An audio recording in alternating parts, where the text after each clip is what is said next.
Hello, how are you guys? Hope you guys are doing good. So today we are gonna see, what if Naruto awakens to the power of Ice Fox of Kiri, and the Elemental Nations Tremble at his sight, part 1. So before we start, go check out the author of this fanfic, the Pyroman, link is in the description, and also subscribe to our channel, and like this video. So let's get into the video. It was finally over. The battle for the bridge was done, and in a few weeks' time, the bridge would be finished to allow the Land of Waves to be connected to the other elemental countries. Naruto sighed in exhaustion, as he fell to the ground. Sakura and Kakashi were doing a damage report to see what or who had been damaged during the fight. Sasuke was simply taking the time to think, and brood lightly, as he usually did, which Naruto didn't see why, as reporting the damage was much more important. Naruto had an excuse to fall down, and take a break though, as even this early in the day, it had been an exhausting one. Naruto recalled how he came late into the scene, where Sasuke was stuck in an icy dome of mirrors, and Kakashi was battling Zabuza. He was able to do some damage to Haku outside of the mirrors, but he made the mistake of rushing into the dome to help Sasuke. For the smallest moment though, he had gone into one of the mirrors much like Haku did, and for that small moment, Haku didn't have any access to one of the mirrors. For that small moment, Haku was significantly more vulnerable than before. Naruto then turned his head to the side,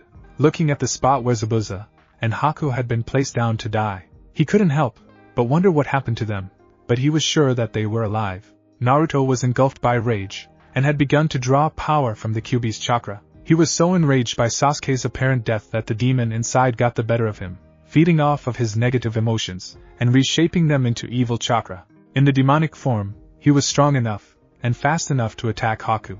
He lunged at one of the mirrors, and hit the masked figure with everything he had inside of him. Doing this caused all of the ice mirrors to break, thus releasing them from their prison. Haku was hit so hard that it took him a moment to get up, and when he did, his mask broke, revealing his face to Naruto.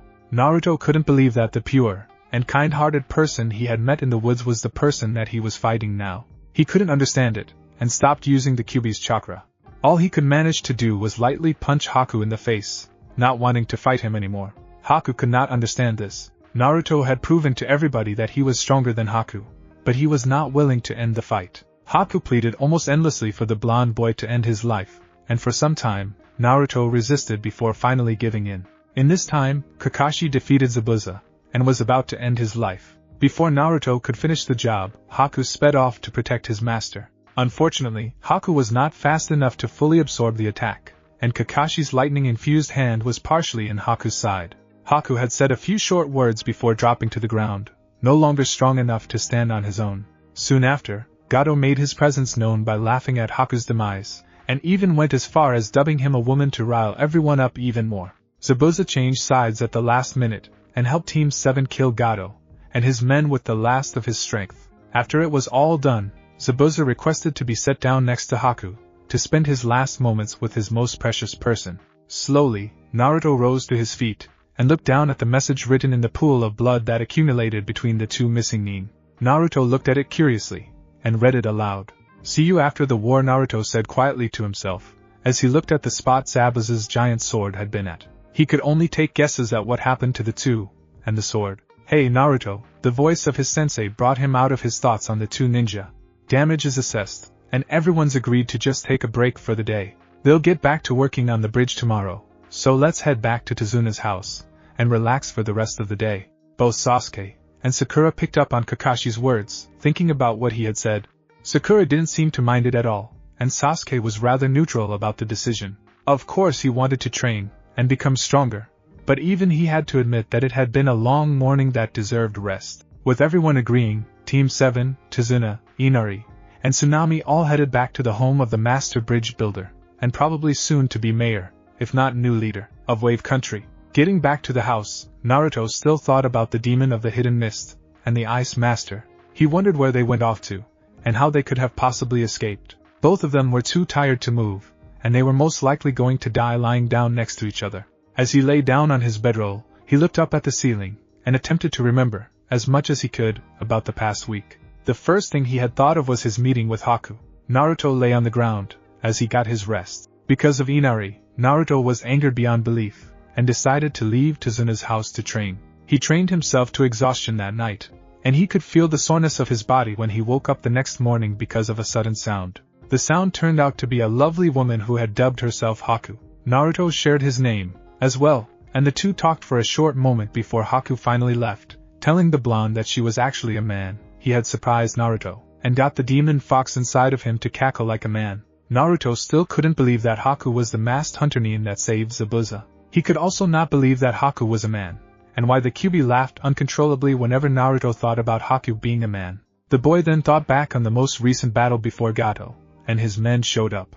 Naruto had just punched Haku out of the icy dome, and onto the ground. Apparently, he had hit him so hard that it took the hunter Nin a moment to get back to his feet. Once he did, Naruto charged at him, but stopped, as the porcelain mask cracked in two, and fell to the ground. Naruto was able to see Haku's face again, and the violent chakra that shrouded him dissipated into the air. "Haku?" Naruto asked, his voice only above a whisper. Haku said nothing, his deep brown eyes staring at the fist that was only inches away from his face with a blank expression. While he said nothing, Naruto knew that he was the same person he saw in the woods several nights ago. "You're with Zabuza?" Naruto didn't know what to say. Haku was one of the kindest people he had ever met, and he was working alongside the enemy. Haku shook his head, and turned slightly to look into Naruto's eyes. "I used to," he told Naruto. "I'm useless to him now." Dead weight. Naruto still wasn't sure what to say to him. "What do you mean?" he asked in response. "I'm a broken tool now. I've been bested in battle after giving it my all.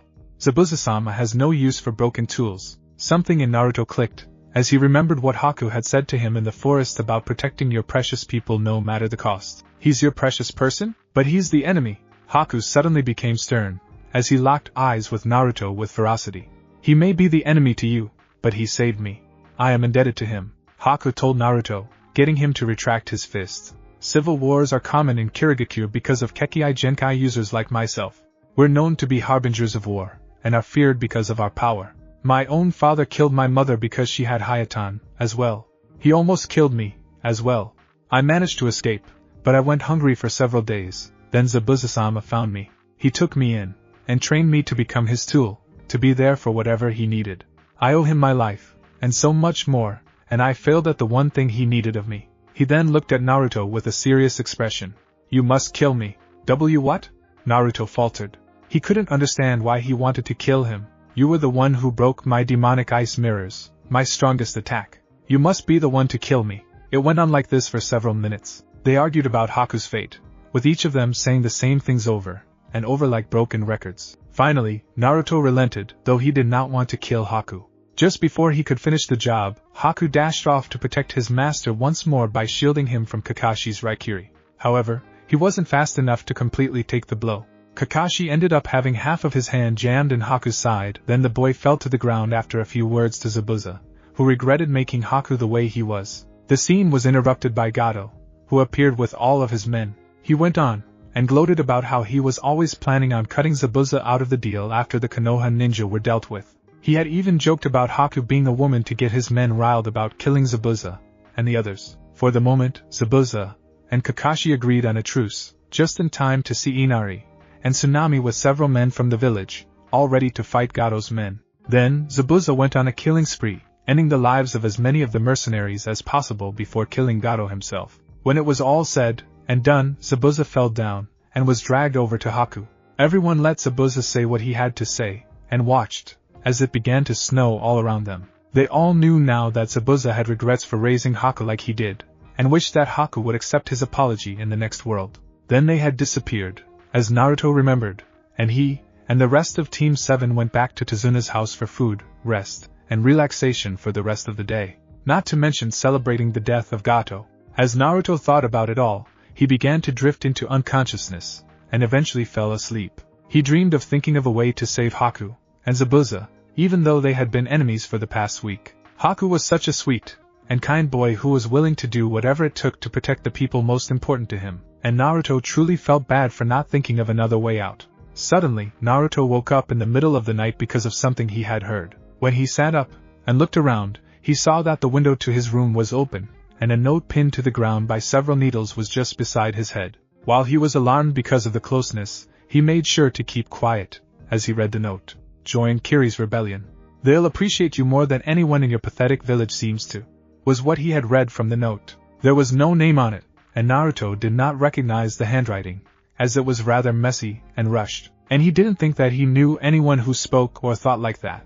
The "that" came with the note made him think though, and connected a few dots in his head. Still, he was just about dead when Naruto last saw him, so he wasn't sure how he was able to recover as quickly as Naruto could. Looking around and listening, Naruto made sure that everyone was still asleep before putting the note in his pocket, hiding it with his equipment, and peeking out through the window before laying back down and sleeping. The next week went by fast, with Kakashi suddenly wanting to train his students more, and Team 7 helping with the building of the bridge. With the new enthusiasm of the building team, as well as the large additions of people who now wanted to help because Gato was no longer a problem, the bridge had finished much faster than anyone had originally expected. When the final day of building came along, Naruto and the rest of his team had been given permission to do as they pleased for the day, to allow the people of Wave to finish up the bridge. While Naruto wanted to help finish it, he was glad that he could help out all of these people. For the past week, they had been happier than ever. They had thanked and congratulated Naruto and the team for all they had done, and even began to prepare a celebration for when the bridge was finally done. Currently, the 3 genin of Team 7 were walking through the streets of Wave, taking in the much happier scenery. "Na, Sakura-chan," Naruto stated, looking at his crush that was on the other side of Sasuke. "Do you maybe want to go to this festival thing when the bridge is done?" He asked her both with curiosity, and quickly dying hope. Sakura didn't hesitate to shake her head, and respond with her usual response. "Of course not. I'm going to be going with Sasuke-kun." "You should have known that, Naruto Baka." She verbally berated him, getting the blonde boy to sigh, as he moved on to other thoughts. Suddenly, the cycloptic sensei of the genin appeared before them, getting them to stop walking and look at him with curiosity, or neutrality in Sasuke's case. "What's up, Kakashi-sensei?" Naruto asked, getting Sakura to nod in agreement to what he had said. She believed there was no use saying anything after one of the 3 of them spoke, so nodding would state that she was also interested. "The bridge is just about done, and everyone is going to get together for the grand opening," Kakashi told them, getting Naruto to jump in excitement, and Sakura to squeal in delight. "Yes. That means the festival will happen tonight, and Sasuke-kun and I can have a perfect and romantic evening, all sealed at the end of the night with a romantic kiss," Sakura fantasized, causing Naruto to glare at Sasuke. Sasuke simply didn't care, and was glad that they were finally going to leave the worthless village and country. "Yeah," Kakashi replied offhandedly. Honestly, he didn't see the chances of Sasuke coming around liking Sakura, but in a world with magical monsters made out of energy, and people who could call upon the elements, maybe the loner of the class would get with the fangirl.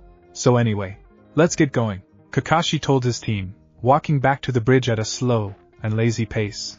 The genin quickly caught up with their sensei, and gathered at the now finished bridge. Tazuna, Tsunami, and Inari all stood on a decently sized platform, overlooking all of the workers and people of the village of the Land of Waves. When Naruto and the rest of the team showed up, the master bridge builder and his family took notice of them and smiled. "Ladies and gentlemen, these are the ninjas that made all of this possible," Tazuna announced, causing the crowd to look around and split into 2 sections, allowing Team 7 to get to the platform. Naruto smiles confidently as he walks with his team and turns to face everyone once they reach Tazuna and his family. Tazuna cleared his throat before talking to the crowd.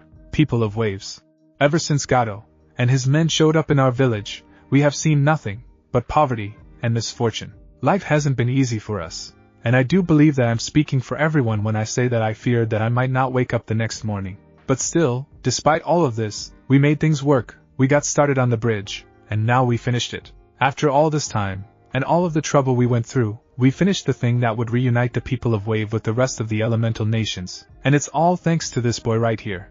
Tazuna then grabbed Naruto by the shoulder and pulled him close, much to Naruto's surprise and embarrassment. "This boy right here was the one who decided to keep on protecting me and finish the mission, even though I lied to their Hokage about the mission details. He was the one who convinced that sword-wielding man to kill Gato, and he was the one who showed my grandson the truth about heroes. Now I'm absolutely sure that I'm speaking for everyone here when I say that we wouldn't be here without this boy. Because of his actions, I am proud to announce that the Wave Festival of Hope will be celebrated in his honor, with Naruto Uzumaki as the hero of Wave. Now, without further ado, I announce the Great Naruto Bridge open," he called out, getting everyone to cheer for the bridge and for Naruto. Naruto wasn't sure what to say.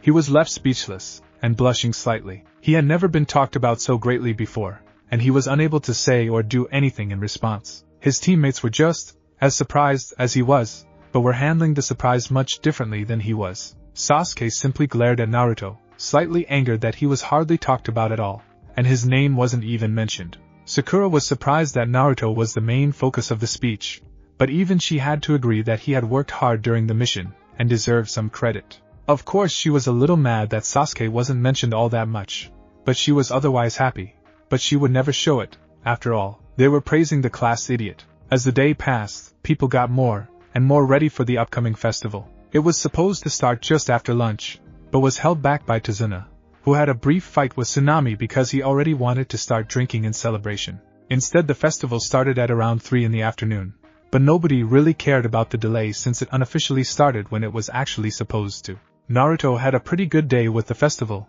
Then again, it was his first time going to a festival where he wasn't being hunted or stabbed, attacked, or harmed. He truly felt appreciated by the people around him, many of them wearing masks of all sorts and variations. Naruto believed that the reason for the masks was because a person could look beautiful, but have an ugly personality, and vice versa. He wasn't as happy as he could be, though, as Sakura spent all of her time dragging Sasuke to each and every halfway decent spot she found, trying to get him to open up to her, as she had wanted him to. Naruto still had a decent time though, despite not being with his crush. The people were nice to him, and offered him many treats and items out of thankfulness. They had even given him his own festival mask, but he had decided not to wear it. As the day passed, nightfall quickly took over the village in the land of waves. However, it didn't stop the people from celebrating. Everyone turned on their lights and lit up their candles, all prepared to party till dawn. Sometime well into the celebration, Naruto was walking through the crowd of masked faces before feeling someone grabbing his shoulder. Quickly, the boy turned around and looked at the person behind him. Like most of the other people in the festival, this woman wore a mask, hers designed with swirling blue tides, all in an icy blue color. The woman also wore a pale blue kimono, and seemed to have all of her hair pulled back. She was a fair bit taller than Naruto was, probably having a few years on him, as well. "Hello? I just wanted to thank you for all you've done for me, and the people here," she said to him, her voice sweet and melodic to his ears. As he listened, Naruto smiled, and looked at the mask of the woman, blushing from the thoughts of what the woman with such a beautiful voice looked like without the mask. "I was just trying to help. If it wasn't for Kakashi-sensei and Sasuke team, we wouldn't have been at the bridge with that Zabuza guy on our side," he told her modestly. The woman didn't show any signs of movement, but laughed lightly. "As with any tale, I'm sure there's more to it," she said back to him, pausing for a moment before speaking again. "Team? Is that what you call your teammate, the one who was dragged around by that talkative pink-haired girl?" Naruto nodded with a sigh. "Yeah, that's him.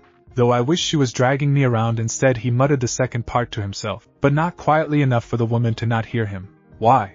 He didn't seem to be having a good time in the least, with the girl talking his ear off about something in relation to destiny and love. "Can you explain why you're in love with her? Do you think she could love you in the same way she appears to love him?" She asked him these questions, making the boy think heavily on his life choices up to this point. He knew his chances were slim, but it had never stopped him from doing something. He had fought, and fought all his life, and he continued to battle against the odds of things. He assured himself several times that he would eventually win her over, and prove that Sasuke wanted nothing to do with her, but now he doubted it. While he was thinking, he did not see the masked woman move her mask up, allowing for the bottom half of her face to be seen. Slowly, she bent down to Naruto, and placed her lips over his. It was a short kiss, but seemed to last much longer than the few seconds that it actually did. As soon as her lips came in contact with his, Naruto's brain began to restart. He wasn't used to all of this affection and good treatment, so he was already put off a little bit, but the kiss had sent his brain haywire, forcing him to take time to reboot. In the time that it took for Naruto's brain to restart, the woman had already pulled her mask back down and begun to walk away. When he had looked around and found her, she was being escorted away by a rather tall man in a similar pale blue outfit. Before Naruto could get to them and talk to them more, they had disappeared into the crowd. "Where'd she go?" Naruto continued to look around for her for the rest of the night, but was unable to find the woman that had asked him important questions about his choices in life, causing him to reevaluate what he wanted out of life. As he looked around, a heavy blush could be seen on his face. He wasn't bothered at all that the woman had kissed him. After all, he had already considered himself ruined after Sasuke had gone up and kissed him in front of everyone when they first became genin. Of course Sasuke would do something like that in an effort to keep the weaker Kunoichi in training away, but he didn't have to use Naruto to do it, While Naruto continued to look for the woman, he found out that it was becoming more and more unlikely with each passing minute into the early morning, and eventually decided to head back to Tazuna's house, not taking note of the small piece of paper that had been tucked into his pocket earlier that night. The day after the festival was mainly about helping the village clean up everything, despite Tazuna saying that it wasn't needed since they were already so indebted to Naruto and his team. Even with Tazuna saying that they had the situation handled, Team 7 still decided to help out anyway, waiting until the next day to head back to Konoha. Naruto had yet to change his clothes, as he had spent all of his time trying to find a woman that his team didn't believe existed. "I'm telling you, she pulled me away from the crowd and kissed me," Naruto said seriously. Sakura shook her head with a half smirk. "Oh really now? If you believe that this obviously fake person came up and kissed you and talked good about you instead of Sasuke-kun, where's your proof?" she asked him, wanting to make him admit defeat, and that this was all some stupid ploy to get them to like him more. Naruto searched for himself. He knew he probably wasn't going to find anything, but he needed just the smallest thing to prove to them that it actually happened. As he searched himself, a small scrap of paper fell out of his pants pocket and down to the ground. Naruto saw it just as it landed, and picked it up to inspect it. "Naruto-kun, the mountain hot spring inn is a nice place in Kiri. You should go there and relax sometime." He read to his team, though they still refused to believe that it happened. When the moment finally came for Naruto and everyone to head back to their home village, many teary and goodbyes were made, mainly between Inari and Naruto, in which the former was seeing the latter as a brother figure and didn't want him to leave. Unfortunately, Team 7 eventually had to leave and went back home to turn in the mission. The team was able to turn in the mission and get increased pay due to the raise in difficulty and complexity of the mission, not to mention all of the bounties on Gato's head being shared among Naruto and Sakura, as it was only Kakashi's duty to watch over and supervise their missions, and Sasuke had the entire Uchiha fortune to himself. For the next week, it was back to simple D-ranked missions for Team 7. Nothing much happened at that time, but Naruto still continued to wonder about the two disappearing, presumed dead ninja. As the time passed, Naruto continued to go over everything that he had seen that day during the battle on the bridge, and absolutely nothing he saw helped him in any way. One moment they were there, and another moment, they were gone with a note written using the pooled blood. Naruto lay in bed, staring at the ceiling of his room, as he continued to review every little detail. Suddenly it had appeared in his mind that Zabuza and Haku were far too weak to do something like that on their own, and couldn't have written that message in the time allotted. Somebody must have taken them away from the scene. Another idea appeared in his mind. He remembered how those two ninjas with the crazy gauntlets were able to hide and move through water and puddles of water, so he wondered why that would not extend to blood, which was a liquid, as well. Just as he thought about the demon brothers, two figures appeared in Naruto's room, standing at the end of Naruto's bed. Naruto jumped up in fear and reached around for a kunai. Before he was able to, a steel hand reached out and grabbed a hold of him. "Keep quiet," one of the voices demanded quietly. Naruto nodded quickly and tried to look for a way out. The man that held Naruto above his bed looked over his shoulder and at the other figure. It was misplaced, the other voice said, getting the first person to nod. It was too dark in Naruto's room to identify either of the figures, but he knew that he had no idea who they were. Their voices were raspy and gravely, obviously underused. "Doesn't matter. He's coming," the first person holding Naruto said, getting the other to nod before the first let go of Naruto and allowed him to fall onto his bed. "Who are you, and where am I going?" he asked them, getting into a weak defensive stance. "I'm not going anywhere. I'm going to be the Hokage." One of them seemed to chuckle or laugh, but sounded more like someone clearing their throat. The other one did, as well, and they both looked at the boy, their eyesight being much better than his. "They don't care about you. They won't care when you're gone," the one who was previously holding Naruto said. The second one nodded slightly. "Pathetic. All of them." Naruto's eyes widened as he thought about the word. Dots were beginning to connect, as he thought, and eventually turned on the lights in his room to prove his suspicions. As he turned on the lights, the two figures could be identified as the demon brothers themselves, with their long, wild hair, their large gauntlets, and the horns on their headbands. "What are you guys doing here? Now that I know what you can do, I can beat you," Naruto said confidently, already preparing to spawn clones. "Shut up, and come with us. You're needed." Meizu, the one with two horns, said. "Needed where?" Naruto asked. "Gozu," the other one, answered. "Kiri, you should be smart enough to read. There's a civil war." Naruto began to connect more and more dots together. Haku had said something about a civil war, and the note left in his and Zabuza's absence said something about a rebellion. He was led to assume that they were one and the same. That thing Haku was talking about. They nodded, not bothering to speak. Naruto thought about it long and hard. The more he thought about it, the more it was beginning to sound like a good idea. They would appreciate his help in this civil war, and he was sure that they wouldn't hate him like the majority of Konoha did. After what seemed like a full hour of thinking, but was only several minutes in reality, Naruto nodded, but quickly fell to the ground, as somebody gave him a strong hit to the back of the skull. Naruto fell over, but the figure behind him caught him, and put him back on his bed. I don't know what the hell you're doing, but you aren't going to wash Naruto's mind, and take him somewhere, the person spoke. The voice was obviously feminine, but not the same feminine voice that the demon brothers were used to hearing. This one was strong, cocky, and almost mad in a sense. Kiri needs him more than you do, Gozu answered, looking at the woman. Her entire set of clothes stood out to them, with her wire mesh undershirt, a skin-colored shirt under the mesh armoring, a short orange skirt, metal shin guards, and a tan trench coat. Oh really now? You better explain yourselves before I kill the both of you, she threatened, getting them to look at her. They were silent for a moment, sharing glances, and almost speaking from mind to mind. Anko was sure they couldn't actually do that though, and just assured herself that they knew each other well enough to pick up on the smallest of things. Your village hates him. He has no reason to stay here. When the rebellion in Kiri takes over, he'll be treated as a hero, as a human being, and will get proper treatment. That will never happen here, one of them explained. Since their mouths were covered, and neither of them moved, as they spoke, she was unsure which one was speaking, or if they were taking turns talking. This rebellion. You're taking out the Mizukage of the Bloody Mist? Anko asked, now rather interested in the situation. Meizu nodded. They want me, and my brother to help, and they want Naruto to help, as well. They who? Anko inquired further. Allies, was what they said simultaneously, knowing what to say, and what not to say because of a briefing the week before.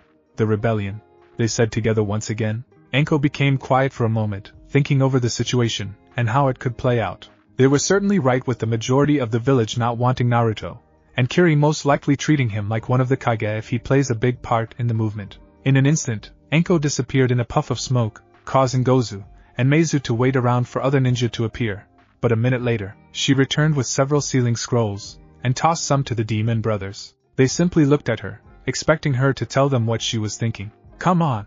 His house won't seal itself. I've already prepared for something like this, so I'm all set, she told them with a smirk, causing them to share a glance before sealing everything up. They'd simply have to tell their boss that a person decided to come along. They weren't sure what Naruto wanted to keep, and what he didn't want, so they simply sealed up absolutely everything, leaving his house blank, and empty like a property waiting to be moved into. With the three of them packing up everything, as quickly as possible, they finished sealing everything in record time. There was one thing that wasn't sealed though, and that was a scroll that Anko had found under Naruto's pillow. When Anko went to inspect its contents, she was surprised to see that it was filled with many of them believed by her to be powerful, and able to decide the victor of a battle. Almost all of them were new to her except one, which she had learned from her trader of a sensei. She knew the hand signs to it by heart, and only needed to do a single hand sign for it.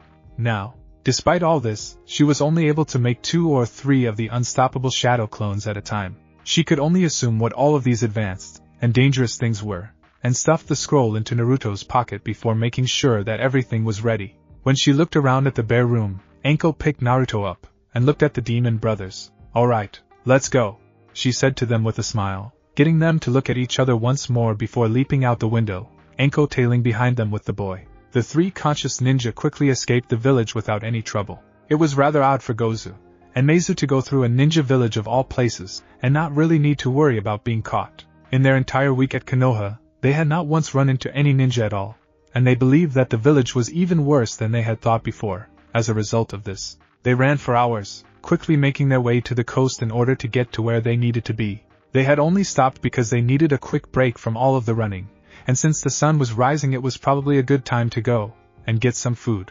Anko, Gozu, and Meizu all sat down by the fire with their food, extra fish from a nearby stream cooking above the flames. Naruto continued to rest rather peacefully, completely unaware that he would not be in High no Kuni for much longer.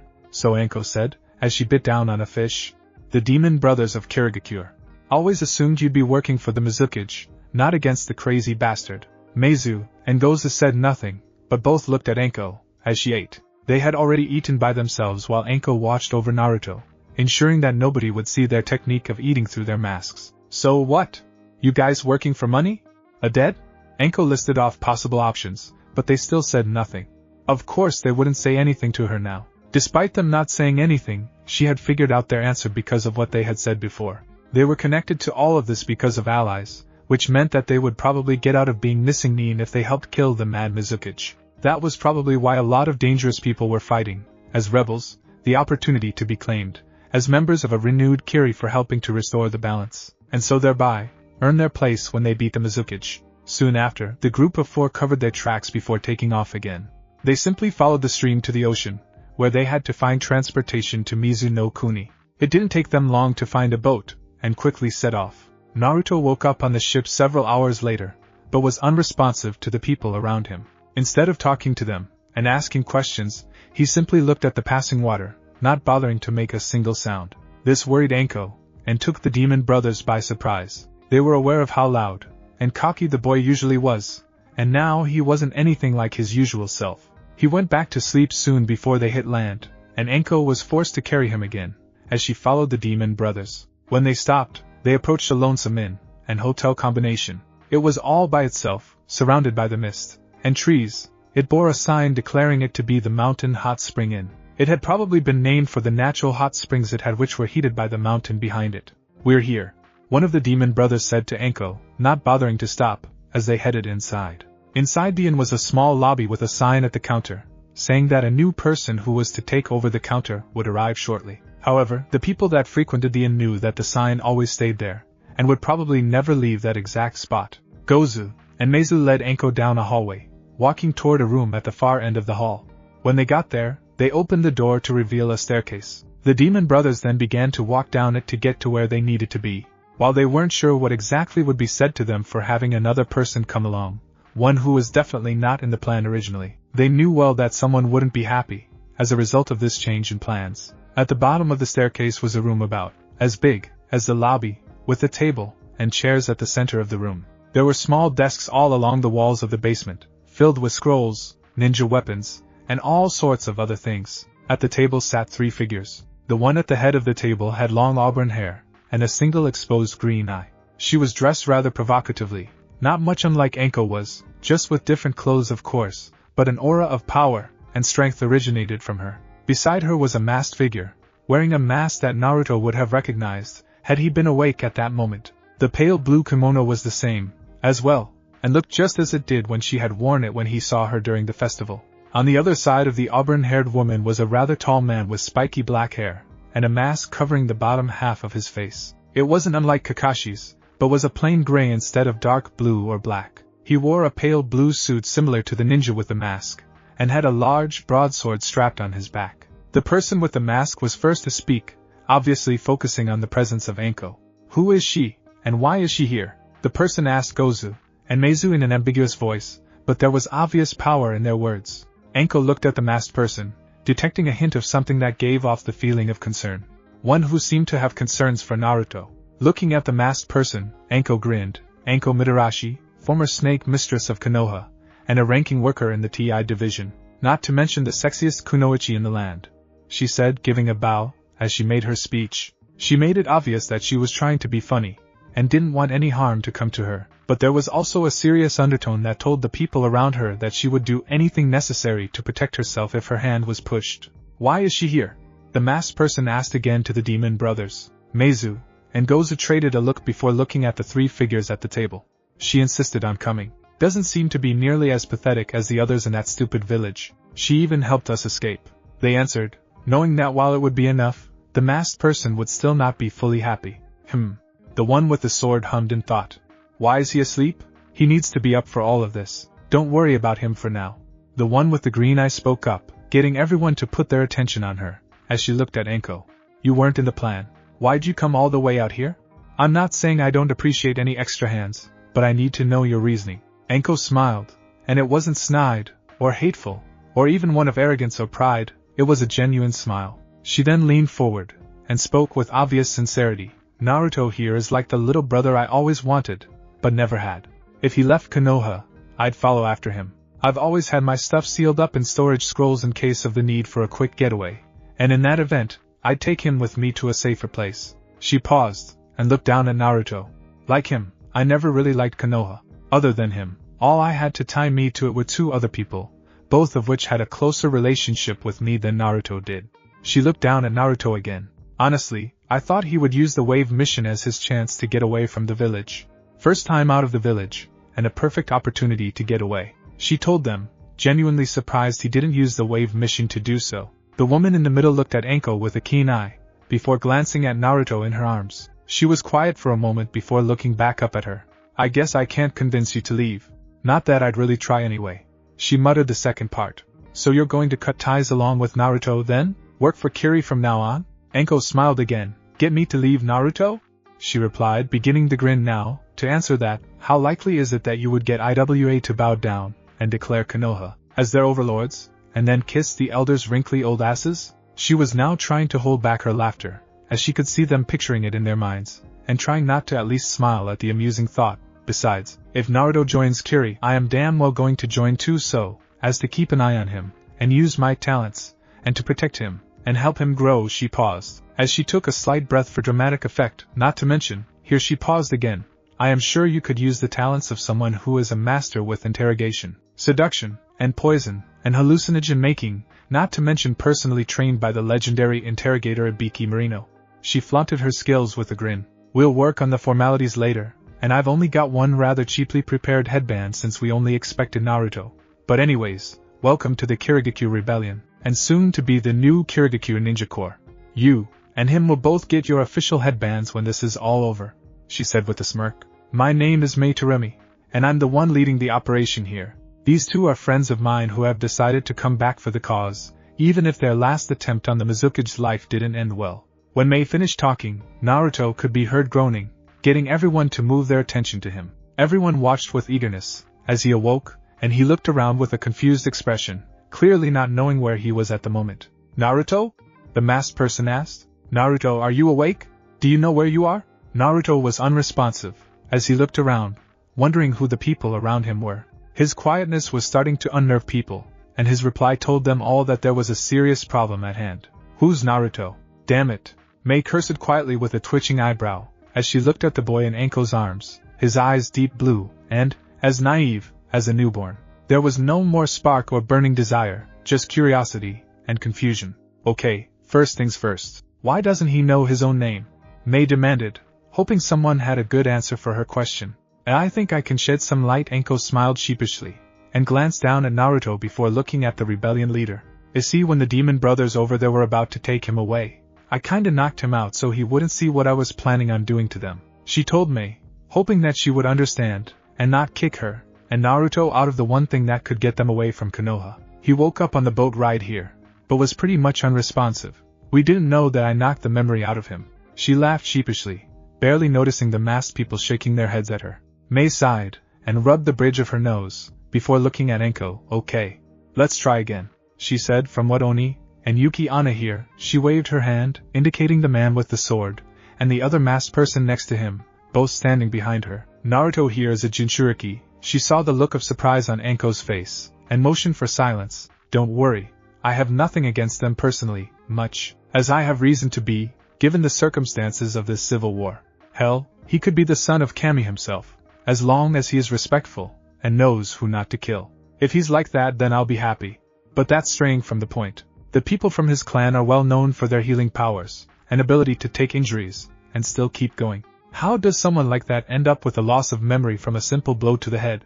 She said, staring blankly at Anko over her clasped hands in front of her face. Anko sighed, and shook her head. Not really sure. That Sakura girl on his team probably hits him harder than I do, so I'm surprised that something like this hasn't happened before. As she attempted to explain what happened to Naruto, she didn't see or hear another person walk into the room. When she was done speaking, she saw a person standing a small distance behind Mei. He had pale blue hair that was pointed upwards, and had a small patch covering his right eye from view.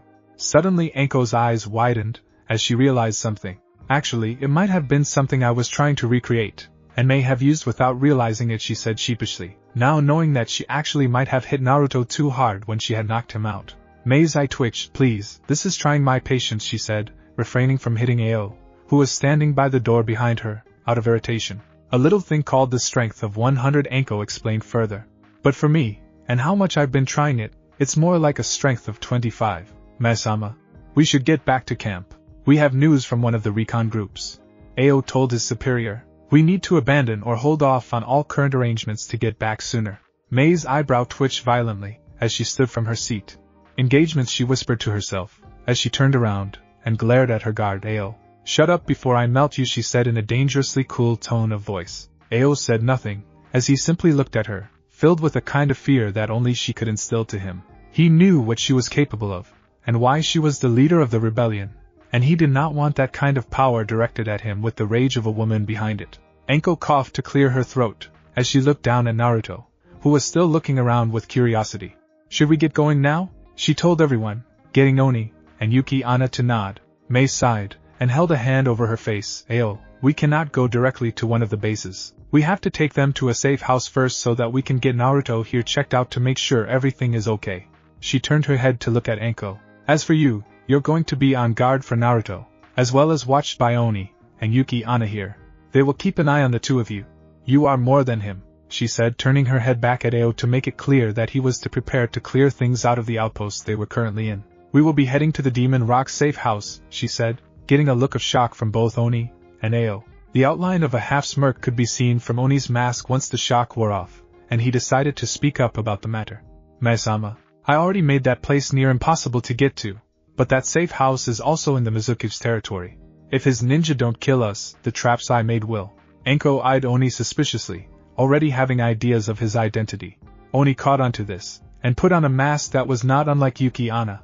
This made Anko sigh, and look at May. So we're going to travel into enemy territory, into a base or safe house that is protected by traps that even this guy says are dangerous. She nodded her head in the direction of Oni, as she referred to him. Just to give Naruto a mental checkup? You don't have anyone like that at your main base camp or whatever? May grinned at Anko. You say you were in TI, yet you're forgetting a pretty important rule. Never take the direct path anywhere. She then pointed at Naruto. As for him, I highly doubt that he ever received a proper medical checkup that wasn't in some way botched. As a result, we were going to give him one. Getting one done because of the memory loss is just giving it another reason to get it done. She then looked at Oni. I am sure that any trap you made would not stand up to my lava, Oni. After all, I'm sure the traps will melt at the sight of me like someone I know, she said in a slightly sultry voice, giving him a suggestive wink. Oni blushed heavily, as he saw his leader winking at him. He was lucky that he had two masks on, or somebody would have seen how red his face currently was. He couldn't possibly deny the fact that she was a beautiful woman, or the fact that she was immensely powerful. Because of their history, she knew exactly which of his buttons did what. Normally, Anko would have smirked at the implications of what the rebellion leader said. Instead, she simply huffed, and looked at the red-haired woman. You didn't answer my question, she muttered under her breath, taking note how May didn't even mention having a doctor of some sort at the main camp. May shot Anko a wink. Actually, I did. But then again, I didn't, as well, she said before barking orders into a microphone in her ear, causing the lights to brighten, and rebellion members to come in and sedate Naruto. Yuki-Ana took Naruto from Anko's hands so that she could be sedated, as well. She didn't truly understand the need to do so, but she was still an outsider, and knowing the route to a secret hideout for the rebels might not be something that she should know just yet. Once she was put to sleep, Oni picked her up, and the group headed off, scattering, and keeping a short distance from one another, as to not seem like an actual group. 2 hours passed, and Anko woke up to a slow start.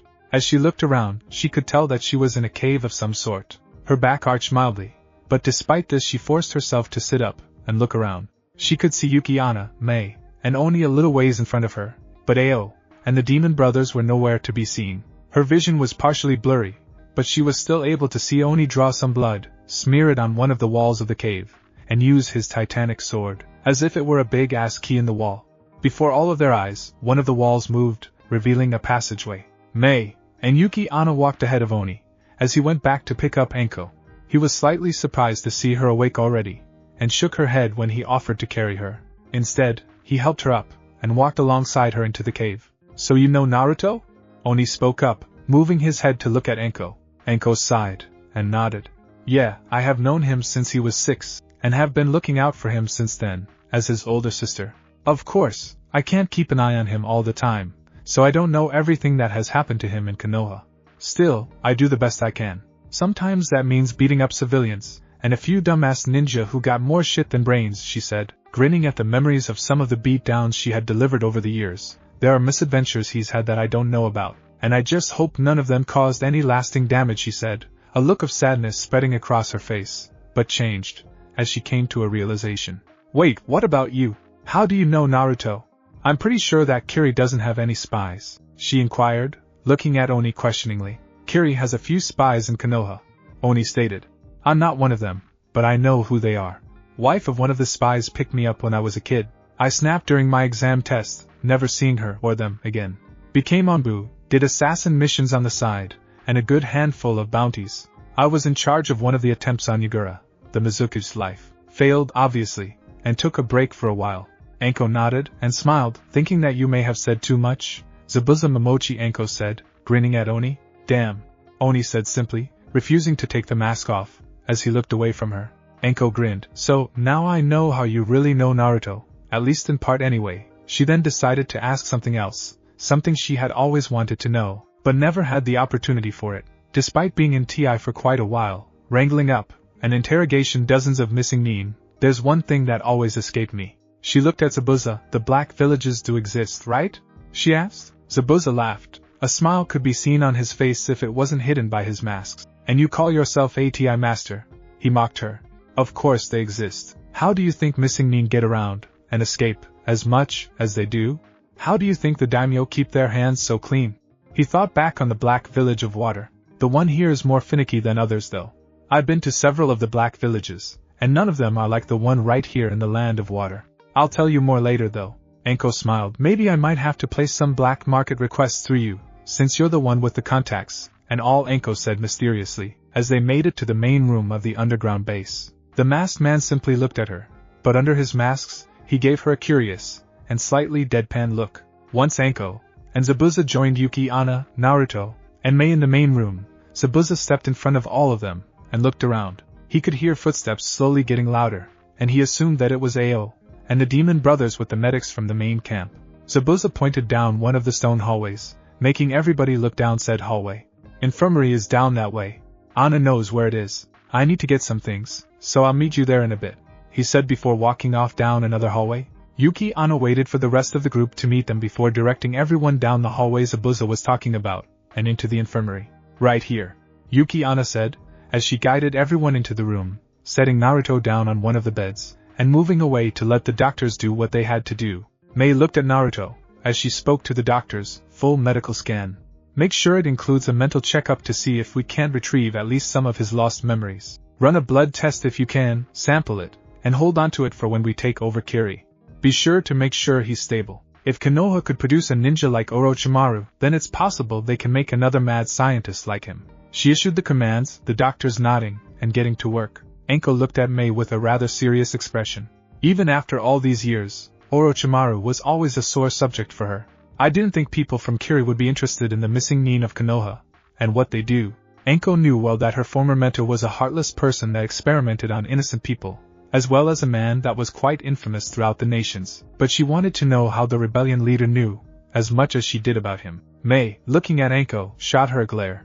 Given that Kiri is known for making monsters, we tend to keep tabs on others who also make monsters. Some examples: Danzo, the Warhawk, Shimura, Orochimaru of the Densetsu no Sannin, and the elders of Konoha, Hamura, and Koharu, to name a few, she said. And given what we know about the Kyuubi, and the annual fox hunts in Konoha from our informants, I think it would not be a stretch for some asshole doctor with low morals or no common sense to use Naruto here as a guinea pig for their inhuman experiments. Hence why I want to know if his body has been messed with.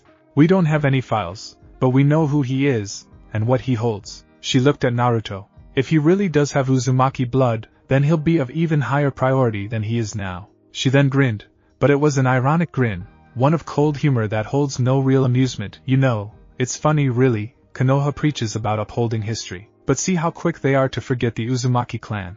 The clan that helped them found so much of their village. Konoha's full of hypocrites. Spout nonsense about the will of fire, and teamwork above all, but they'll be one of the first people to abandon you in a mission if it goes sour. Anko spat.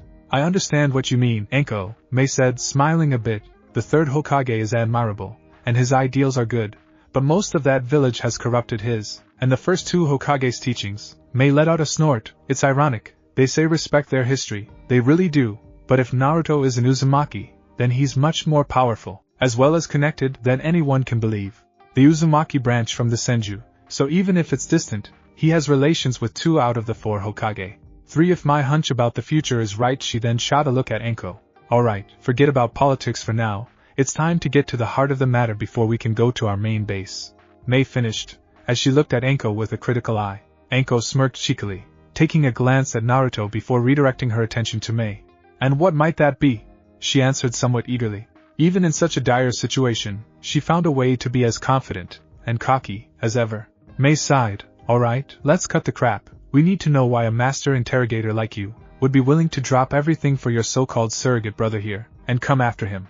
While we know that life for him wasn't pleasant in Konoha due to our informants and their efforts to get information for us on stuff going on in Konoha, we want to hear it from you.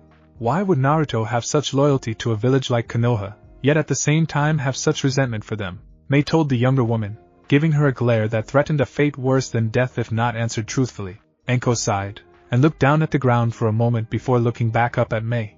I can't tell you why. I have no idea why he's so loyal to the village that wants nothing but for his head to be put on a pike. I know he hates the village, he knows it too. She became quiet for a moment, thinking about Naruto. Maybe it's because he thought that if he endured their hate long enough, proved to them that he was strong enough to take what they threw at him, they'd eventually accept him. She knew that the boy was like her, and she gave me an answer that she knew Naruto would have because they were so alike. Mei sighed again. Well, to be honest, that is just retarded. If anything, they would hate him more for trying to get stronger. And then there is what others would do to him, or might have done to him, she said. Anko smiled sadly. He's naive, innocent. Even with all the hate around him, he's stunted to a point where he doesn't really understand their hate. It's stupid and ridiculous, but that's how it is. She paused once more, recalling some of the things he had told her, and what she had seen of him. He isn't entirely like me. He doesn't understand that he isn't going to win their hearts like he wants to. He's made the best of his situation, though. I'm hated because of association. He's hated because people actually believe he is what he has sealed inside him, and nobody is going to look past that in Konoha. Then Mei started, planning the words in her head before speaking. Perhaps we should be asking why he would agree to come to Kiri then willingly with the demon brothers escorting him. She sighed. If he is so loyal to Konoha, why leave willingly? Why let himself be taken? Anko smiled sheepishly, and rubbed the back of her head. Well, why see, I kinda knocked him out before Naruto actually agreed to me, and the demon brothers sealed up everything he owns. He actually had a surprising amount of cash stored away though. He doesn't have a place there, even if he doesn't realize that. She explained, trying not to get Mei too angry with her for what she did. Mei sighed. Alright, fine, tell me, what kind of person he was. Personality, likes, dislikes, what he's like overall. Mei said, trying to get an idea of what kind of person Naruto was personality-wise from someone who was apparently like a sister to him, and thus would know him best. Anko nodded, and did her best to recall Naruto's overall being. He's loyal to a fault, for one. As I've said before, innocent, naive, also not the brightest tool in the shed. Can't really take a hint, and be pretty annoying at times, but his persistence is kind of admirable in a way. Even when he hits on that idiot Pinkett, it's nice to see that he isn't the kind of guy to give up easily. But don't think that I accept his idiotic attempts for her love. She's a cheerleader for the Uchiha kid. She rides the first-class seat on that bandwagon, and tears down Naruto every chance she gets to make him out as an idiot. She shook her head, getting off track. Naruto, she reminded herself. He loves training, and butting heads with the Uchiha and Inuzuka brats. Probably one of the biggest ramen nuts in the Elemental Nations. Ironically enough, he idolizes the Yondaime Hokage, a testament to his naivete, I guess. He loves that Kagebunshin Nanofis, and uses it every chance he can. There's a lot more to him than that. But that's Naruto Uzumaki in a nutshell. Anko suddenly opened her eyes, as she realized she missed something. Oh, I almost forgot, he loves helping people who have been nice to him, or he feels deserve to be helped. From what he told me about the mission to Wave, he was very helpful to those he encountered there. It seems he appreciates those who are kind to him, and will defend those who can't defend themselves. Mei nodded, and as for you, I'm sure that there's more than just his well-being that plays into you going along with him. Not everyone becomes a missing nin intentionally, she inquired. Anko smirked at the thought of the little present that she had left behind at Naruto's house, meant specifically for the Hokage's eyes only. Because, as much as he wouldn't like to admit it, he would be hopeless without me around to tell him which way is up.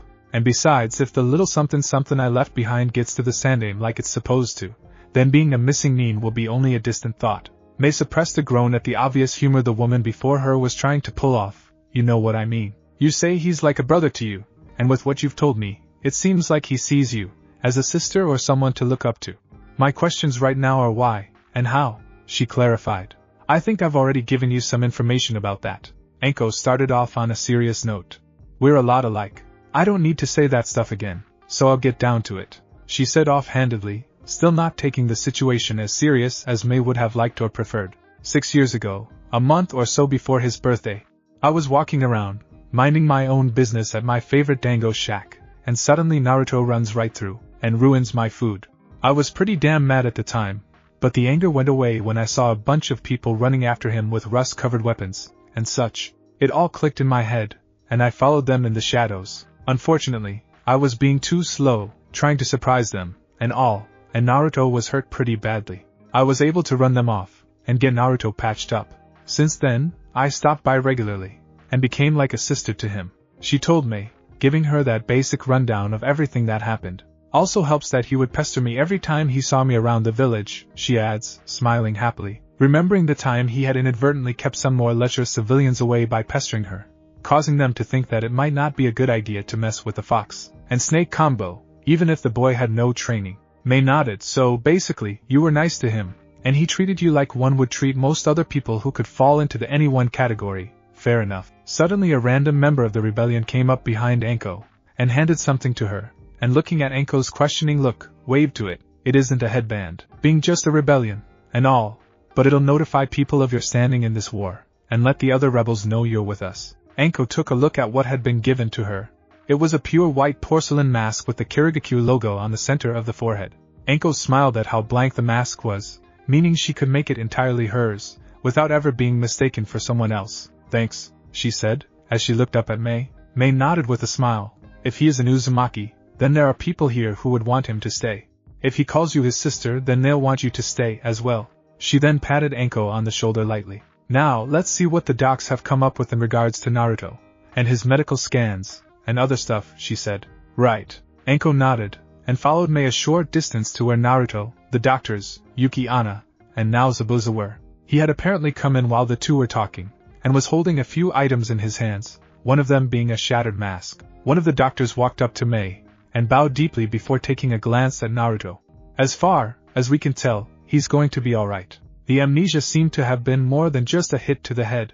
Stress, deeply conflicting thoughts, and emotions, pure uncertainty. We encountered the presence of foul chakra within him, but Oni-san and Yuki Anna-san explained the boy's status as a jailer for one of the bijou, which might have also had some influence on him, and his memory loss. Physically, he's completely fine. No signs of damage or wear to anything. Mentally though, he's showing small signs of progress, like when he vaguely recognized some of the items Oni-san showed to him, but he couldn't tell us anything about them, where they came from, or who had them originally. It's good news since it tells us his memories aren't lost forever, but we can't be certain about when he'll get them back, or if he gets them all back. He's off, and on right now, but he is responding rather well, all things considered. May nodded, but saw the doctor hadn't moved yet. Was there anything else? She asked, already fearing the answer from the way the doctor started to move their fingers nervously. The doctor nodded yes. While we don't have much, we were able to compare the samples we took from him against samples from people in the rebellion. While he's already unique from the bijou inside of him, he's also confirmed to have Uzumaki blood, and a few things we didn't even think of seeing. He paused, making May's eyebrow twitch. As a result, just spit it out, man, she snapped. The doctor nodded, and continued hesitantly. We can't be sure of what exactly he has to add on to what I've just stated. We only know that there's more in store for him in the future, he finished, trailing off at the end. May blinked in confusion. So, what? Does he have additional abilities or something? She asked in confusion. The doctor nodded. Pretty much, yes. We don't know what they are, though we can say, someone has been messing with his DNA. May sighed. I assume that you are absolutely sure of what you found, she asked them, making sure that they weren't hiding anything from her. The doctor nodded quickly. I'm sure, May-sama. You may want to give him a chakra test among other things, as me and my colleagues have done all we can with the current amount of resources. May waved the doctor off with a thank you, and noticed Anko staring at her weirdly. What? She asked. Anko blinked, and shook her head, looking around the room. Oh, nothing. You just seem really involved in all of this, she explained. Shouldn't you be commanding a recon group or something, "Oh, glorious rebellion leader?" she asked with a smirk. Mei shot her a look of annoyance. "You can sure be a smartass sometimes, you know that, right?" She then sighed, and looked at the chart the doctor had given her. "He should be evening out in a few minutes. I think Yuki-Ana is watching him at the moment," she said, only to be cut off by Anko, as she was about to finish speaking. "Yuki-Ana? Who are they?" Anko asked rather suddenly, wondering who the masked ninja was since she already found out Zabuza's alias. Mei sighed. "From what Oni has told me, Yuki-Ana apparently knows Naruto. Might not know him as much as you do, but she knows him nonetheless, and is actually the person who issued the command to bring him here to no Kuni." Zabuza had refused to tell her anything about Yuki-Ana's identity, simply saying that he had met them during his time away from Kiri. While she was aggravated about it, she didn't pry further into the specifics about who they were. After all, why question someone who was willing to help against a tyrant when they worked with someone like Zabuza? Anko nodded, and walked over to the bed where Naruto was. He had a blank expression, as he looked up at the ceiling, and seemingly didn't notice the fully masked ninja standing at the end of the bed.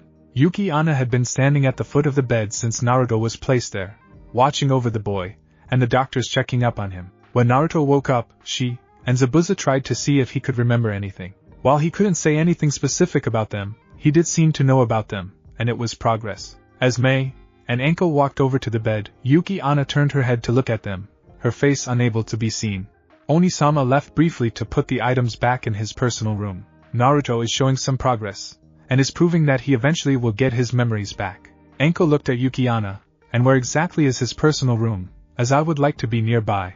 After all, he is my brother, if not by blood, then by spirit and choice, she said, making it clear she would refuse to have her room placed anywhere other than near Naruto's room. Yuki-Ana shook her head. "You're mistaken. I meant Oni-sama's personal room." Oni-sama left to put away items that he believed Naruto would remember. She paused a moment before nodding. "Naruto will be sleeping in a room next to my own, which is set in between his room and Oni-sama's room. You can have the nearest room besides mine and Oni-sama's. It will be in another hallway," she said to Anko before turning her head to look at Mei. "Mei-sama, you will have the option of choosing your own room. Oni-sama built this place with the assistance of the Demon Brothers, as a hideout near Kirigakure, so there are several rooms for you to use." Mei grinned, making it obvious that she was planning something. "I will be sharing a room with Oni, of course." Her grin became lecherous, making it known she had plans for the masked man. Yuki-Ana blushed lightly under her mask, thankful that her mask was hiding her face. "I see," she said simply. The woman tried to think about what to change topic to, and nodded to herself after a minute. "We should be moving to the dining room. I don't believe any of us have eaten in a while.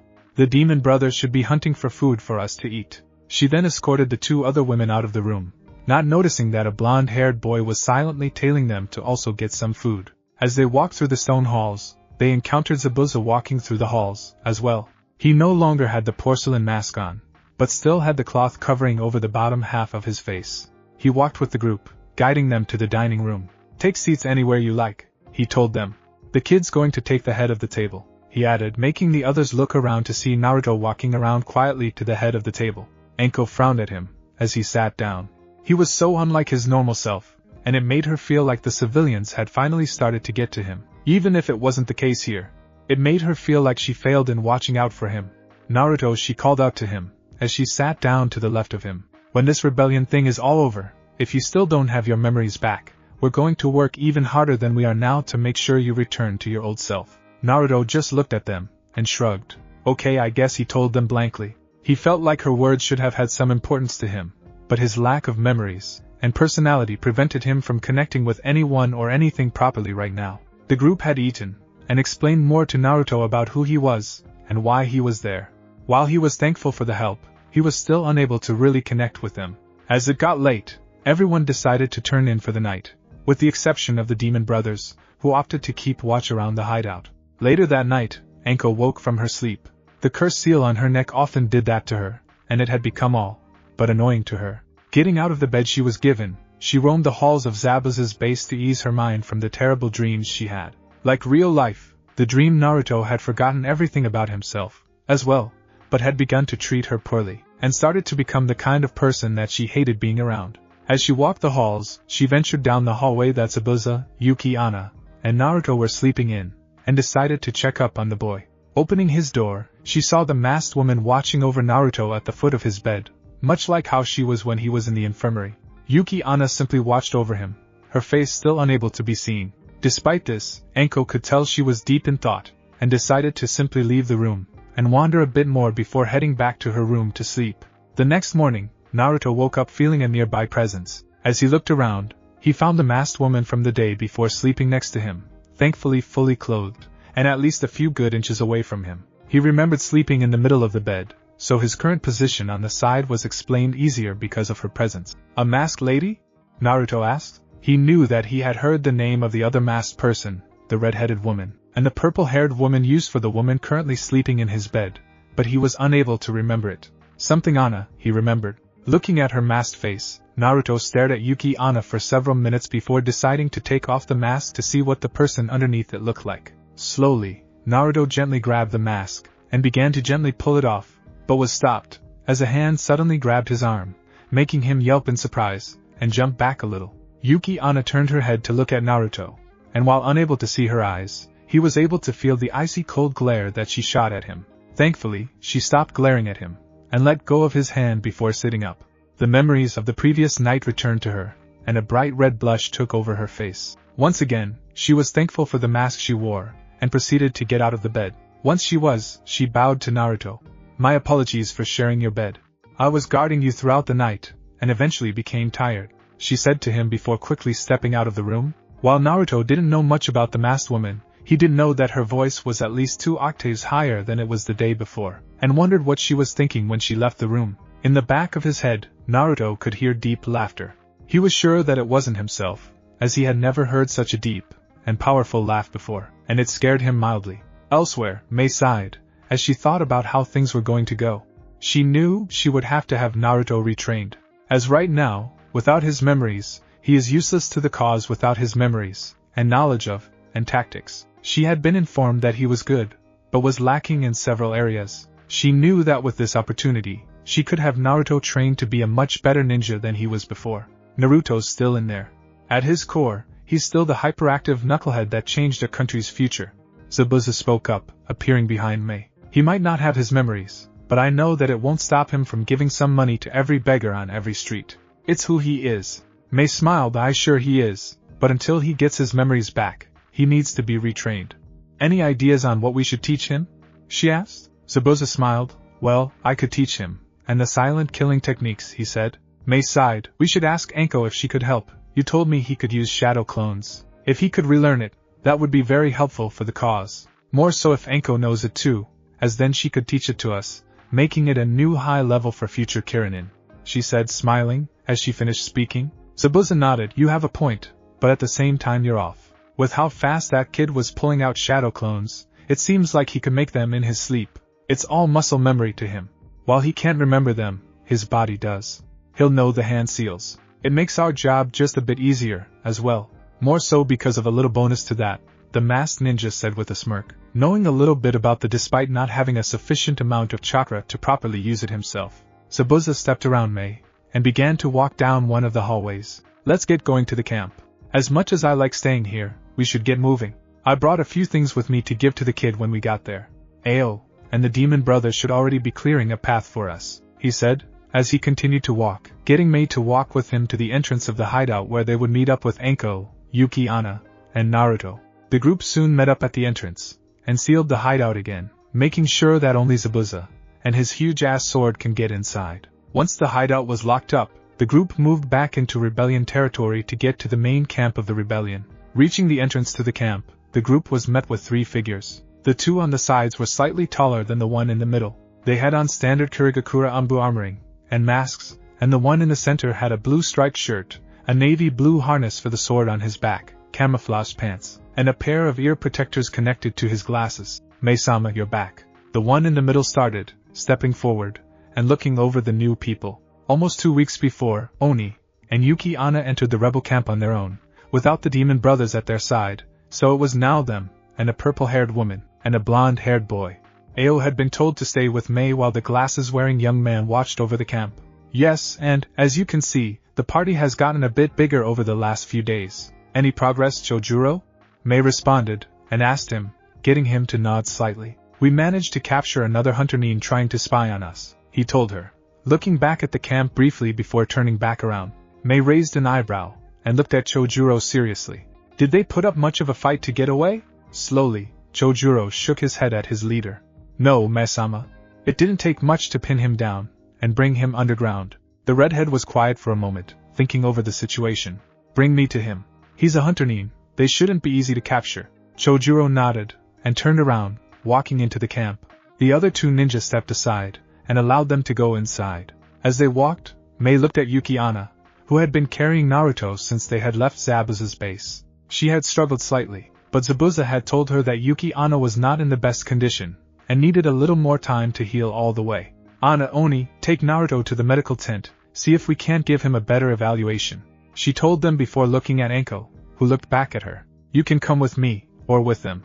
Since you're into interrogation, and all that, maybe you can have fun with this guy. A small smile appeared on her face, and another one appeared on Anko's face. As well as she understood what she was saying, however, Anko's smile was much more sadistic. Of course, Mei, she said, grinning now, cracking open minds like walnuts is one of my favorite pastimes, but don't freak out if you hear yelling, screaming, or manic laughter. My techniques are special.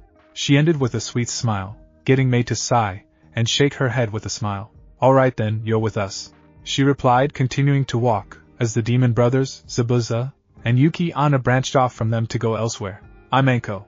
She spoke suddenly, getting the attention of Chojuro. That sword, you're like Oni? The young man nodded, and smiled slightly. Chojuro, he replied simply. And yes, I'm also one of the 7 swordsmen of the mist. He put his focus back to the task at hand, and led the two to an underground bunker where they held their prisoners, as to not allow them to know where they were. Once they were at the cell, Chojuro motioned for the two to enter the cell in which their most recent prisoner was in. The two walked into the cell, and the door was shut behind them, leaving them with an unmasked hunter nin woman chained and cuffed for security. Anko was about to go ahead and get started, but was stopped by Mei, who held her arm out in front of him. I have a few questions first, she told Anko, getting the purple-haired woman to nod and take a step back. Mei walked towards the hunter nin and looked at her coolly. I've already sent back the people Yagura sent to get me to give up with my own message. He doesn't need to do it anymore, Mei said calmly, getting the woman to nod and look at her with her dark blue eyes. That's not at this time. He wants you to know that you're going to get the war you've been asking for. He wants to end your rebellion, the hunter nin replied in an equally calm voice. He's expecting you to end my life like you did with the other messages. I know ins and outs. I can help. She was just as calm as before, but both Anko and Mei were able to pick up on the undertone that she was using. Why?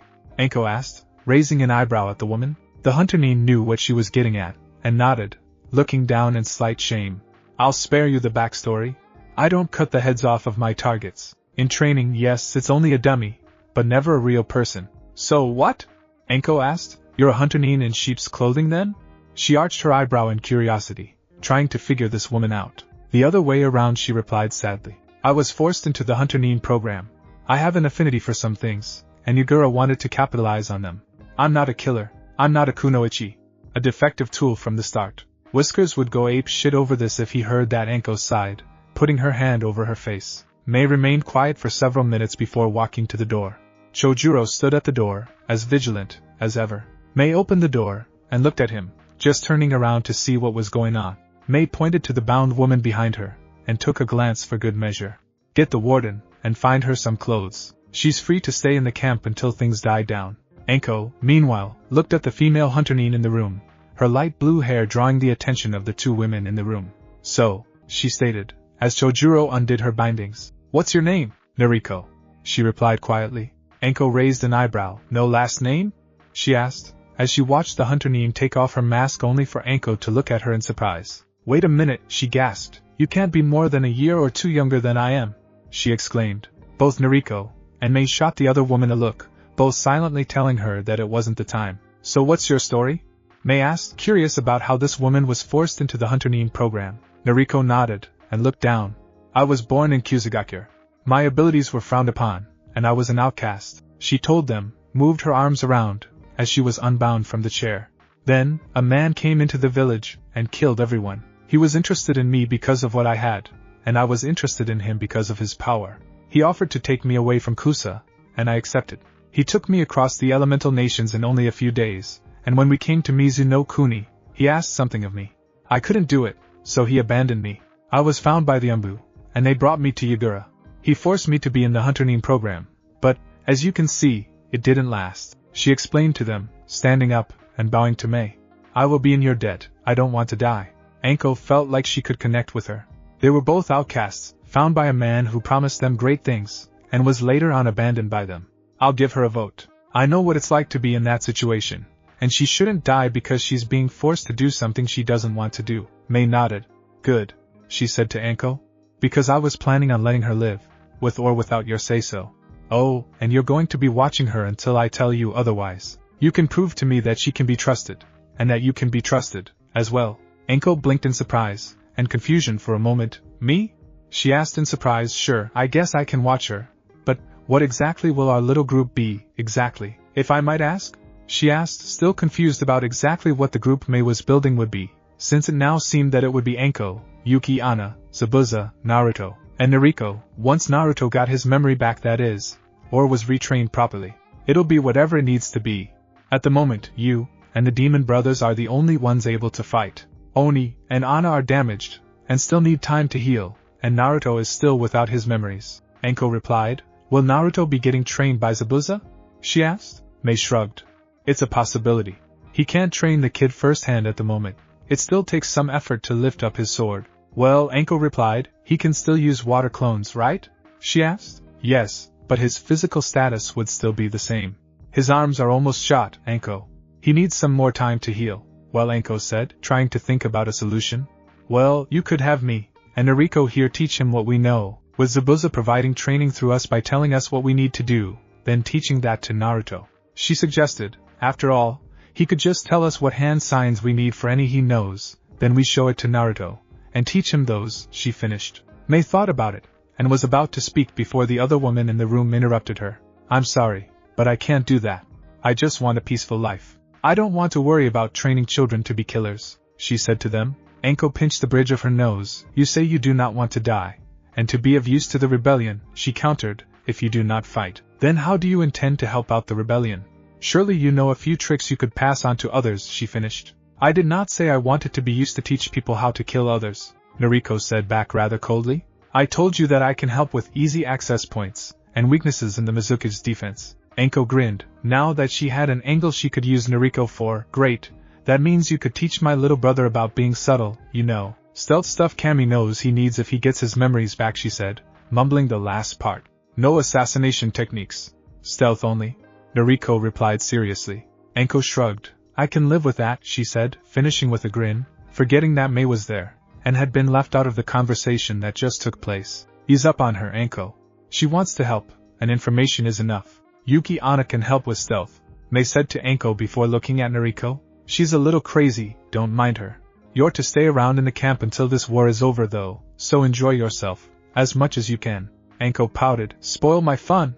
She tried to say cutely. Well, I can still tease her though, she said happily. The blue-haired woman bowed again. Thank you, and I don't think I ever got your name. She spoke to May. May Terumi. The rebel leader replied simply. She bowed once more, making a point to have everyone know that she was truly thankful for being freed. Thank you, May-sama. I should be getting settled. As the woman walked out of the room, May nodded back to her. Take care. In the medical tent, Yuki Anna and Zabuza watched, as the doctors performed another full checkup on Naruto, both mental and physically. The results weren't much more than they already knew, but it was slightly more in depth now. The two masked ninjas simply watched, as the doctors finished up, but one could easily tell that the other was worried. Zabuza smiled, and chuckled. Anna. He's going to be fine, and better than before. He has no idea how important he is. We both know it's possible he might not get past this point in his recovery. The masked woman responded. A hint of worry was hidden in her voice, as she spoke. Zabuza sighed, putting a hand on Yuki Anna's shoulder. He's going to be fine. We both know what he has inside, and he's also one of those Uzumaki. He's going to make it out of this fine, he told her reassuringly, a faint smile able to be seen from the crease in his mask. It soon turned into a smirk, as he continued. But if he doesn't, he could always be reminded. He chuckled, as he finished speaking. If it weren't for the mask, everyone in the camp would have been able to see the deep blush that overcame Yuki Anna's face. Zabuza-sama, she said in a surprised tone of voice. He does not need to be reminded of anything. She was still blushing under her mask, and the slight things that Zabuza picked up told him that she was embarrassed. and slightly uncomfortable. Zabuza grinned. Well, he began, I do recall a certain kiss that I had to pull a certain someone away from in order to keep secrecy, he said, trailing off at the end, while giving a meaningful look to Yuki-ana. Yuki-ana looked down. It was quick, and he most likely doesn't remember it. She spoke quickly. He's still confused, as to if Haku was a boy or a girl. Anko suddenly spoke up from behind Yuki-ana, having entered the tent unseen sometime during their discussion. So, you're the one that kissed him, huh? She asked, smirking with a triumphant look on her face. And no, but I was in the area. Yuki-ana responded quietly. Anko didn't look convinced, as she kept smirking at Yuki-ana. Aha, sure you weren't, she said. Then she decided to, in a sense, pull the rabbit out of a hat, as it were. Naruto said he was kissed by a very beautiful woman during the Wave Festival of Hope. She said, sure that her next words would get a reaction out of the girl, as she was going to use a trick of interrogation that she loved. I think Naruto said he tried to track her down, and he eventually found her. What was her name again? Anko asked herself aloud, as she took on a thoughtful pose, and looked. Hana no, was it Wesley? No, that was that girl I met on my last mission's name. Boy, was she fun. Him. Oh, I remember now. I believe he told me the woman's name was Fragina, she said, smirking, and giving the look of a triumphant victory at having successfully remembered the woman's name, which was also the name she had come up with on the spot. But with no way to tell if she was lying or not. She always did love screwing with people's minds, just not in the same way as Ibiki did. She was also hoping that her little mention about relations with a woman on her last mission would get Zabuza's attention, and possibly cause the reaction she was hoping for. Smirking, Zabuza decided to step in before Yuki-ana passed out of embarrassment.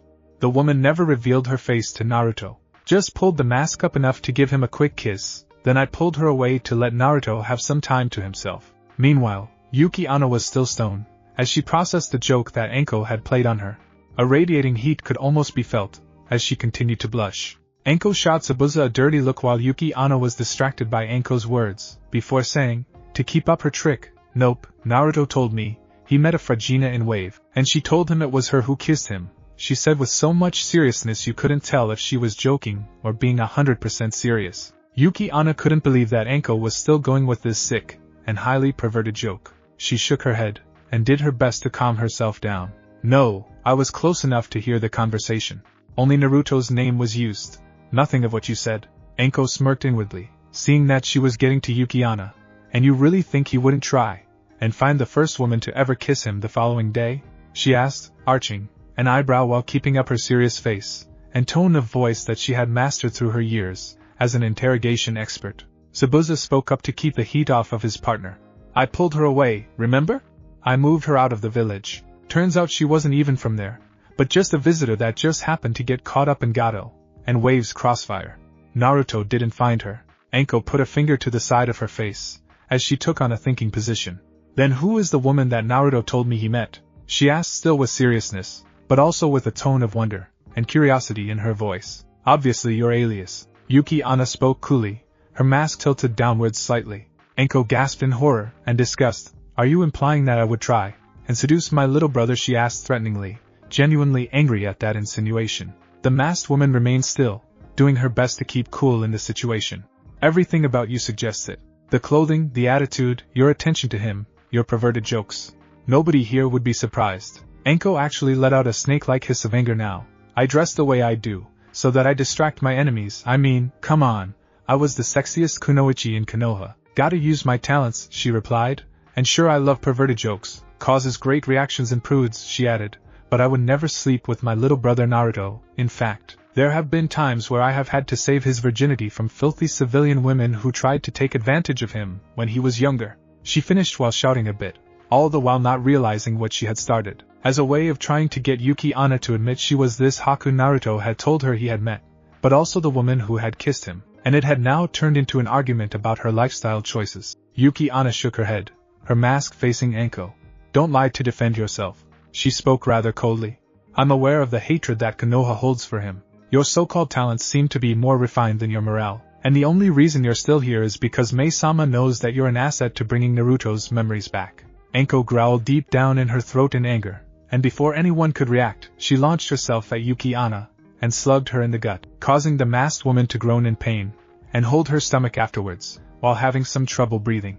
I care about Naruto, as if he was my biological little brother. Don't mistake my lifestyle choices for trying to seduce him. The last thing I would want is to hurt the only person in Konoha who can relate to what I have gone through in that stupid ignorant village, and I am the only one in that village who can relate to what he has gone through," she shouted back, as she then stood up, her fists still clenched, as she then added, "And fine, I will admit, you're good at counter-interrogation, as I was trying to see if you were the woman who kissed Naruto or not. After all, a big sister does have to look out for her little brother, by trying to find out about any woman he becomes interested in," she said, before pausing, and taking a calming breath before shooting a glare at Yuki-ana. "Nothing says I can't have a bit of fun during my questioning though, so, if you took offense to my little dirty jokes, that's your fault, not mine. But never question about how much I care about my little brother," she finished with a nasty hiss, as she stormed out of the tent, violently shoving anyone in her way out of the way, as she went, not caring if they hit someone or one of the other patients, or some of the equipment. After Anko stormed out, Zabuza looked at Yuki-ana with a rather bland expression. "That was a little much, you know," he told her. Yuki-ana nodded, coughing before speaking. "Maybe so.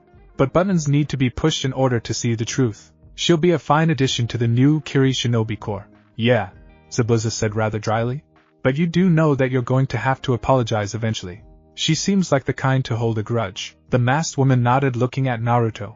"Of course. What I said no doubt set her off, and I should do it soon so this doesn't fester into something worse." Zabuza grimaced at that. "Then I think you should wait till later in the day then, Anna," he said, looking at her with concern. She nodded once more, understanding why waiting would be the wisest choice to handle the situation. "That was how I was planning on doing it, Zabuza-sama." Zabuza nodded, glad that Yuki-ana was able to realize the wisdom of waiting a few hours. Meanwhile, Anko stormed out of the tent, grumbling, and muttering under her breath all the curses in the various languages she had been taught years earlier, and planning the various ways in her head that she could get back at Yuki-ana without causing permanent harm. So far, several of her plans involved painful and shameful accidents caused by poisons affecting her at inopportune times, by activating at certain times of the day specifically. As she stomped along, she gained the attention of Mei, who had been setting up Noriko with things to help her live more comfortably at the camp. The red-haired woman was just finishing up her conversation, and pardoned herself before catching up with Anko. "What's got you all like this?" the rebel leader asked, keeping in step with Anko's quick stomping. Anko's response was to shoot her a glare of death of massive intensity, before continuing to stomp off towards where she had been told she would be staying. Mei grunted, and followed her, waiting until Anko made her way to her tent before speaking. "Anko, what's up?" she asked in a rather serious tone. Anko sighed. "Me and Yuki-ana had a disagreement, I guess you could say. Then she insulted me, so I slugged her in the stomach before storming off. Now I'm here in my tent to make summer mixtures," she said, trailing off at the end. The older woman couldn't help but laugh lightly at what Anko had told her. "Really?" she asked tauntingly. "You think she hates you or something? I don't know her all that much, but I'm sure she doesn't hold anything against you." Anko turned to glare at Mei with a low hiss. "That bitch," Anko began, trying to stay calm, as she recalled the events of a few moments earlier, insinuating that just because of my life choices, and choice of dress, that I would try and seduce my little brother, she said, her anger starting to grow again. "She just wanted to know where your allegiance truly lies, even if she had a harsh way of going about it. It's obvious that she cares for Naruto just as much as you do," Mei spoke in an offhand tone. "She just wants to make sure you aren't using him as a scapegoat." Anko glared at Mei, as she hissed her response with rage. "I have nothing to prove. If you feel the need to test my loyalty to someone who is willing to really help my little brother, then you do not know a damn fucking thing about me," she said. Then she took a few deep calming breaths, and looked at Mei. "Tell that little ice bitch to watch her back. She wants to test me. I will give her the scariest fucking test of her life as a response before I will let her near my little brother," she said with such seriousness it left little doubt that she was planning something truly frightening now, something that would truly no doubt test Yuki-ana's resolve and love for her brother. It also didn't help that Anko's face contorted into one fueled by a scary rage, as she thought of how much fun it would be to mess with the little girl. Even to another woman, hell hath no fury like a woman's scorn. Sighing, Mei walked out of the room, knowing that Anko was too hot to handle at the moment, and needed some time to calm down before she could be approachable. She was rather surprised that Anko didn't catch what Yuki-ana was getting at. She was supposed to be a master interrogator, and should be able to cut away the unneeded harshness to find out what she was really saying. All throughout the rest of the afternoon, and into the early evening, Anko planned. She brewed various poisons, but none of them really seemed to fit what she had in mind for them, and so she continued making them into the early evening. All the while, her anger slowly trickled away, but still, she was unable to focus on anything than her perceived revenge for that woman, insinuating that she would try and seduce her little brother. While she was making herself busy by brewing toxins and poisons specifically for the masked woman, Anko made time to spend her dinner with Naruto in the tent that he had been given. It was near Mei's tent, as he was meant to be their secret weapon before he had amnesia, and so he was supposed to be in close proximity to Mei at almost all times. The next day, Yuki-Onna made her way to Naruto's tent, wanting to start on her portion of his training. Zabuza would start training soon, and she knew this, so she just had to prepare him for the worst. Anko was sleeping at Naruto's bedside, having fallen asleep while watching him. She had been hoping that he would remember her, even a little, and so was not aware that her target of anger was fast approaching her brother's tent. The masked woman moved the loose fabric to gain access to the tent, and stopped immediately, as soon as she saw Anko sleeping near Naruto. She was still walking on eggshells because of her miscalculation of how well Anko would be able to see through her mean words, and she was actually sorry about pressing so much on an apparently sore spot. Yuki-Onna then turned around, and walked out of the tent. Anko grumbled a bit in her sleep, mumbling about ice women, pranks, revenge, and concern for Naruto, not aware that Yuki-Onna could hear her. As an idea popped into her mind, Yuki-Onna stopped, and turned back around, heading into the tent, and waiting patiently for them to wake up. Anko suddenly snorted, as she woke up, and then looked at the bed drowsily. Seeing that Naruto was still asleep, she smiled slightly, but in a sad manner. "I'm sorry that I am responsible for you losing your memories, little brother," she said, brushing some of his hair out of the way of his face, before she sighed. "I'm not sure about Yuki-Onna, Naruto," she said, more to herself than Naruto, even though she was speaking aloud. "I mean, Mei's alright, Zabuza is cute," she said, blushing a bit, as she admitted that to herself. "I honestly want to make this the best situation for the two of us. After all, either of us are well liked in Konoha, you because of the fox, and me because of who trained me," she said, tailing off at the end, as she shed a tear from her eye at remembering all the bad things that had happened to both her and Naruto back in Konoha. Anko's talking to Naruto was more about helping her clear her thoughts than actually having him listen to her, which was not much since he was asleep. Normally Anko would never speak so openly, but, as far as she knew, she was alone with Naruto, and he was asleep. Yuki-Onna stayed quiet, as she listened to Anko. She still didn't move, and was waiting for Anko to eventually take notice of her. Anko sighed. "You know, Naruto, as your big sister, I always gotta make sure that whoever captures your heart is being honest, and truly cares for you, especially after that one incident," she said, remembering that one young girl who had arranged a date with Naruto only for it to actually end horribly for him. While she was curious about what the incident was, the masked woman remained silent, wanting for Anko to find her instead of revealing herself. She believed that it was a better way to go about it, but when she really thought about it, either of the options were really the best way to handle the situation. Despite this, she stayed still, and listened. Anko sighed. "I know I am not the best big sister for you, Naruto, but I do try, in my own way." She grinned softly. Still, she changed from a grin to a smile. "I can tell that. When you're older, you're going to have lots of women after you. After all, while you're adorable now, you will no doubt be handsome later," she said, thinking of how she will have to protect her little brother's chastity in the future. A small smile made its way to Yuki-Onna's face. She was just as sure as Anko that Naruto would grow up to be a handsome young man one day.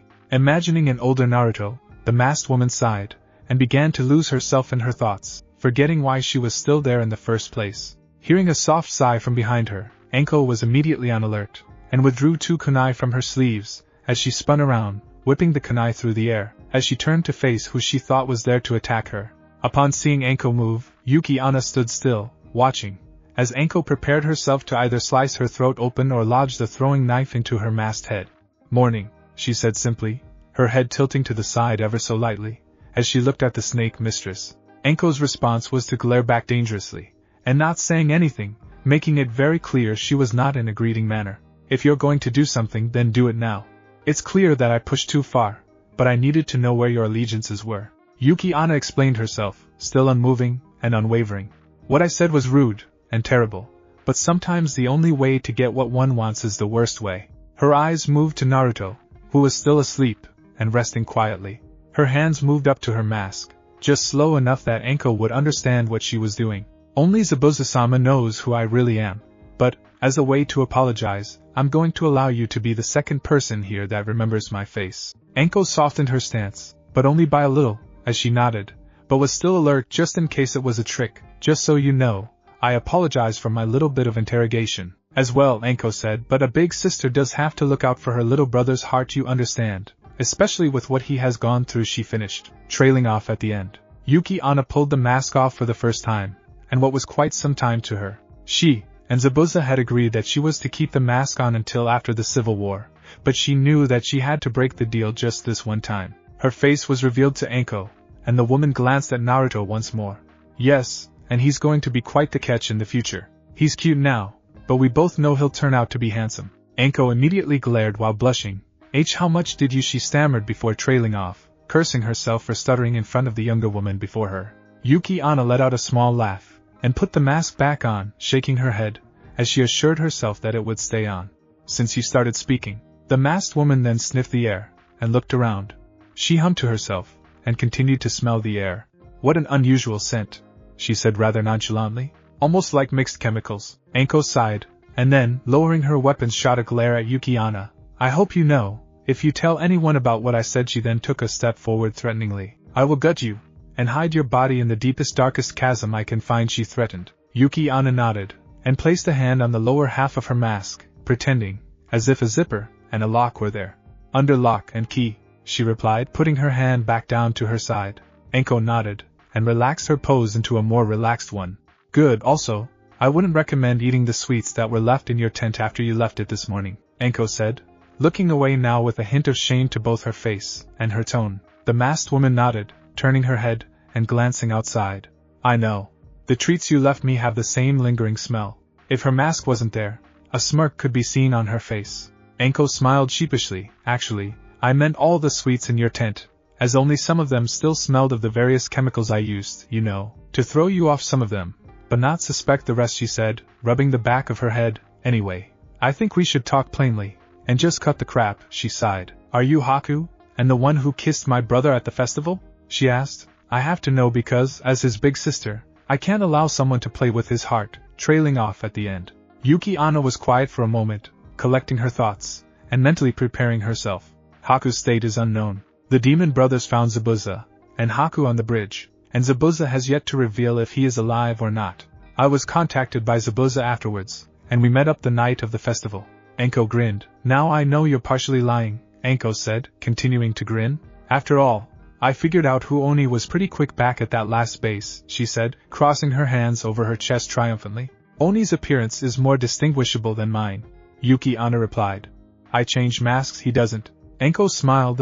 Sure, she said, then sighed. Well, in any case, since you and Zabuza know who kissed Naruto, do me a favor, would you? She asked, being suspiciously easygoing at the moment. We don't know who kissed him. Zabuza-sama escorted them away, she replied, making it clear for Anko that it was just some person.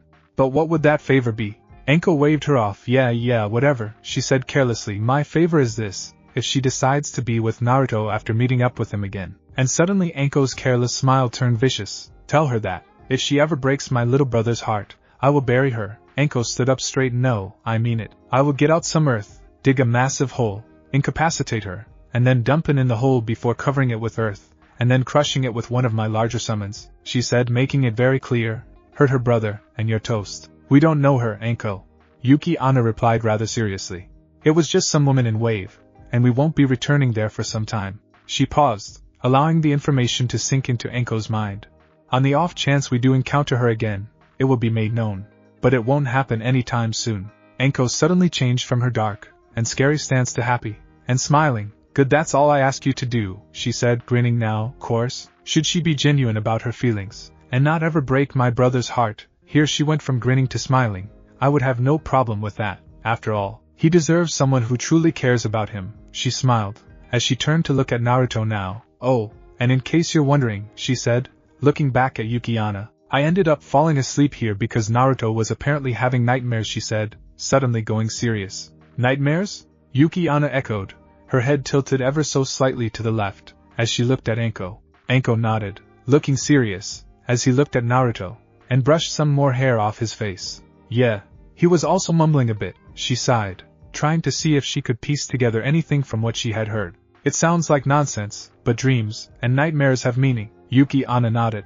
She was well aware that dreams were the doorway into the subconscious, and they could often provide information of what one really wants. Anko sighed. In this case though, that meaning is not promising, she said. She shook her head at Anko, agreeing with her up to a point. Maybe so, but nightmares can't be made from nothing. Anko smiled, and nodded. You're right. She started with a smirk. When he was sleeping, he was muttering, moving around, pleading even. Yuki-onna nodded, knowing that they were both starting to understand his situation. If only we could monitor his dreams, we'd have a better idea about what is happening with him. Anko sighed. The only way that could be achieved is if we had one of the Yamanaka, or someone with similar abilities, she said sadly, trailing off at the end. After all, Yamanaka were very loyal to the leaf. Finding a cast-out member was next to impossible. Unfortunately, I am not aware of any clan or person in the land of mist that can peer into the minds of others. Yuki-onna bowed, and apologized. Anko waved it off. Nothing to worry about. I am just saying that the Yamanaka clan was known to have mind healers, and mind walkers, some specializing in both fields. It's just a pity they are all in Konoha, she replied. Yuki-onna shook her head, her mask facing Naruto. We don't have any clans in Kiri like them. We'll just have to monitor him closely to see what's going on. Anko nodded, as well as his big sister. I intend to stay close to him. Unless Mei has me go on a mission, then I am not sure who I will ask to watch him for me while I am gone, she sighed. Yuki-onna bowed once again. I'm sure he will be in good hands when you are gone. Anko sighed. Me and Naruto aren't in our home village anymore. Trust is hard to earn, especially with how we grew up. Her words made Yuki-onna nod in understanding. While not exactly the same, there were enough similarities to make a connection. I understand. As you know, the Kekkai Genkai users here are hated, even if they are in the family line. But don't have it, they are hated for what they could bring unto their children. Anko smiled. But it was one of understanding, hated for association, right? She replied. In a way, she replied, nodding her head only slightly. But even if they themselves can't access their Kekkai Genkai, it doesn't mean that it can't be passed down to their children. Naruto's children will not have his tail beast, but there is the chance that any children you may have will have the same reputation in Konoha as you do. Anko shot a small glare at Yuki-onna. I get hated for association. It starts out just like that, but it seeps into your reputation, and your entire family line could be hated from that point onward. She cast a glance at Naruto, who was still sleeping peacefully in his bed. Poor kid doesn't know a single thing about his parents. I don't think anyone does, she finished. Of course at least one person, one specific person, who sat up in a tower on a plush chair every day in a robe, and hat with a magical, all-seeing orb, would know. It's unfortunate, Yuki-onna replied. Since you and Naruto are no longer in Konoha, it may take even longer to find out his heritage. Anko nodded. Like me, he doesn't know who is family, and who isn't, she said. We're both orphans, she finished, trailing off at the end. Terribly sorry. She spoke with a bow of her head. I was forced to leave my home at a young age, and while I knew my parents, I didn't know them like that. Anko smiled sadly. At least you knew your parents, and that they loved you. At one point or another, she replied. We don't even have that much, she said. It's better to have loved and lost than to have never loved at all. Yuki-onna replied quietly, remembering how her own mother reacted when she had first shown her ability. Anko smiled sadly. Yeah? I hear having parents is nice. She laughed a hollow laugh, looking down at the ground. As a child and teen, she always dreamed of finding her parents' identities, wanting them to be legendary ninja in their own rights. However, things didn't go as planned, and that dream was replaced with the burning desire to get revenge upon her former sensei. She could only hope that she and Naruto would have a better life in Kiri than in Konoha. Before Yuki-onna was able to reply, she heard a quiet, drawn-out groan. She recognized it as Naruto, and looked at the boy as he stretched and sat up lazily. The two went quiet, both looking at Naruto, who looked back at them with a tired expression. Masked lady? He asked her, getting her to nod. Yes? She said in response, looking at him from under her mask. What's your face look like? I never saw it before. Naruto said back to her, making the woman laugh a familiar laugh. Had he not lost his memory? Just like any other face, Naruto, she replied, laughing a bit. Naruto tilted his head to the side curiously. I am sure you're very pretty underneath that mask, he said innocently. Anko covered her mouth as she snorted, trying not to laugh, her snort of amusement causing Naruto to turn to her. Anko, right? He asked, trying to remember her name. Yes, it's Anko, Naruto, she said, walking forward and hugging him. I am sure that if I had my memories I would know why you're hugging me. But please, to help me remember, why are you hugging me? He asked. Anko smiled. Cause you're my little brother. She said, well, not by blood, but I have helped look after you, trained you, protected you, cared for you. Ever since you were 6 years old, she said, smiling while continuing to hug him. I had some nightmares last night, Naruto replied, But they went away after you, or some lady who looked like you, came up, and bandaged me up. Did you do that? He said questioningly, obviously trying to remember everything he dreamt better. Anko could see that it was obvious that these nightmares or dreams were reaching into the memories that he couldn't access on his own. Unfortunately, there had been more than one occasion where she had picked him up and wrapped him in bandages, so even she had difficulty placing it in a specific memory. Yeah, but it's happened more than a few times. Anko shrugged, wondering if it was just a dream of something more. Naruto tilted his head to the side. Wait, he said slowly. You're saying that nightmare was suddenly he began to shake slowly, then more, and more, and more, before he was convulsively shaking. Hey, Anko spoke rather stiffly, looking at the boy with concern. Yuki Anna also seemed concerned, but did not move closer to Naruto like Anko did. Hey, she spoke once again, wrapping her arms around him, and holding him closely. It's going to be alright. You didn't do anything wrong, and you're safe here. It's going to be okay. She held him close, and rocked him back and forth while whispering calming words to him, as he continued to shake. In time, Yuki Anna joined Anko in comforting Naruto, but said little, and just held him, and rocked along with Anko to calm the boy down. All the while, all Naruto kept repeating, as he shook and convulsed was, what did I do wrong? Why would they try and kill me? Anko shook her head, and held him tightly. You didn't do anything, Naruto. They don't understand what you can do, and they didn't even try. It's okay. Anko watched, as Naruto continued to shake. In time, he did stop. It had taken an hour of their constant efforts to put him to rest. He was just about to thank them for helping him before he drifted to sleep in their arms, and the two women thought it was a rather cute moment in front of them. They had stayed with him for another half hour before setting him down on his bed and leaving. Anko walked away from the tent without any words for the masked woman, and proceeded to spend the rest of the day keeping her skills intact. Naruto ran.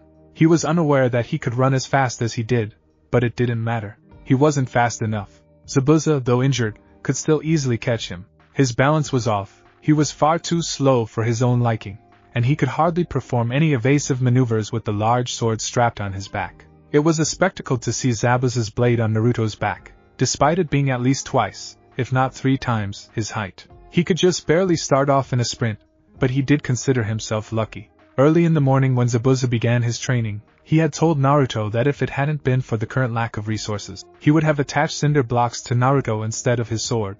Zabuza had found a weighted uniform similar to the Hunter Nin outfit that was a little bigger than Naruto was. It was loose, and constantly shifting, but Zabuza assumed that he would grow into it in time. The uniform looked to be the same as that which the Hunter Nin wore. There was nothing that truly stood out about it. It had the armored top, the black shirt, and pants, and scandals. Despite how similar it was baggy, and large for a reason. It was filled with what Naruto assumed to be sand, or something similar. Probably from a beach, Naruto guessed. The weighted clothing and sword combined weighed down Naruto quite a bit, and prevented him from moving at a fraction of what he was capable of without them. Faster! Naruto could hear Zabuza shouting at him from behind. He was getting closer, and closer with every passing second, and the armored boy wished he could break out of the weighted clothing, and make a break for it. I'm catching up. Naruto could hear his teacher from behind him once again. While Zabuza did not have the strength in his arms back to full capacity, his legs were fully operational, and wanted to test the limits of his body with his current status. Yuki Anna had to help Naruto to get the Kubikuribocho on, and even needed to rig a harness to keep it from dragging across the ground, which would have slowed Naruto down even more. Naruto continued to run, despite the outcome of being captured being inevitable. They had run around the outskirts of the rebel camp for most of the morning, not wanting to interfere with people's jobs, but still being close to the camp to avoid detection. Rather suddenly, Naruto started to drift to the right. There was a forest nearby, and it was possible Naruto could kill some time there. Zabuza watched Naruto, as he began to drift farther, and farther away from the camp, and closer to a forest. He smirked. It was about time that the boy decided to shake things up, and while he was ahead of the gun, Zabuza decided to stay back, and simply follow Naruto instead of trying to run him down straight away. It all happened in an instant. Naruto approached the edge of the forest, and latched onto a small tree with one arm, swinging himself 90 degrees to the right, and directly into the forest, to keep himself from getting splinters, as well as to not lose his grip on the tree. Naruto infused chakra into his hand like Anko had been teaching him the last few days after his secessions with Zabuza. Zabuza said that he would touch on chakra more later on, but taught Naruto just enough to make him useful for the time being, though he didn't know that Anko had been playing big sister tutor, as well. Zabuza continued to follow. It was a neat, an unconventional trick, as he could have just jumped on a tree and redirected himself to the right. But Naruto's choice in redirection of movement was smart. He never once stopped to change course, but instead weaved through the trees, as fluidly as he could. It was remarkable to say the least, but Zabuza kept his thoughts to himself, and continued to chase after the boy. A thought struck Zabuza, as he chased Naruto. He was weaving left and right all too smoothly. He latched onto nearby objects to propel himself in different directions, and his stance was too front-forward. He stopped suddenly in realization, and watched Naruto run and jump around him in circles. He wasn't moving around and redirecting himself like a stream of water. No, he was sneaking around. He made a mental note to have a little discussion with Anko later on in the day, and maybe a little scolding, as well. Come on, let's go, I thought you were chasing me. Naruto laughed and taunted as he ran circles around Zabuza. Zabuza let out a grunt and watched as the boy continued to run around in circles. You want to chase? He asked the boy, his features twisting into a smirk, and his body crouching down. I'll give you a chase. It was at that moment Naruto knew he was screwed. Zabuza launched into motion and chased after Naruto. Naruto continued to run away from Zabuza.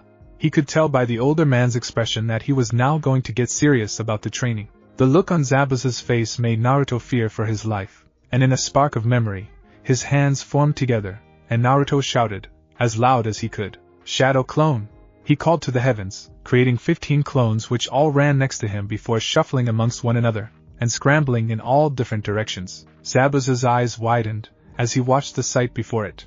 The last time he had seen that technique was at the bridge in Wave. His smirk faded away, and was replaced with a genuine smile. He was improving, he was remembering. Naruto sat tied to a post between two others. The scene seemed familiar to him, but he couldn't make out any specific details about it. Instead, he looked ahead to see his trio of mentors, with Anko and Yuki Onna to the left and right of Zabuza respectively. He huffed in annoyance. This seems familiar to me, but for the life of me I have no idea why, he said with a tinge of resignation in his voice. Anyway, what now? He asked, looking more at his big sister, Anko, than Zabuza. Anko shrugged, and looked around passively, sneaking a glance at Zabuza. Don't know, but I'm feeling a little hungry, she said coyly, getting Zabuza to smirk and pull out 3 lunch boxes. The masked man handed one out to Anko and Yuki Onna each, keeping the third and final one to himself. I agree, he told Anko, as he opened his box. Well, no time like the present. He then proceeded to eat his lunch along with Anko and Onna, who had turned around and slid her mask up just enough to eat, but not enough to reveal her face. That would get Naruto to remember something. Thanks for watching my video, and make sure to check out the author of this fanfic. Link is in the description. See you next time. Till then, sayonara.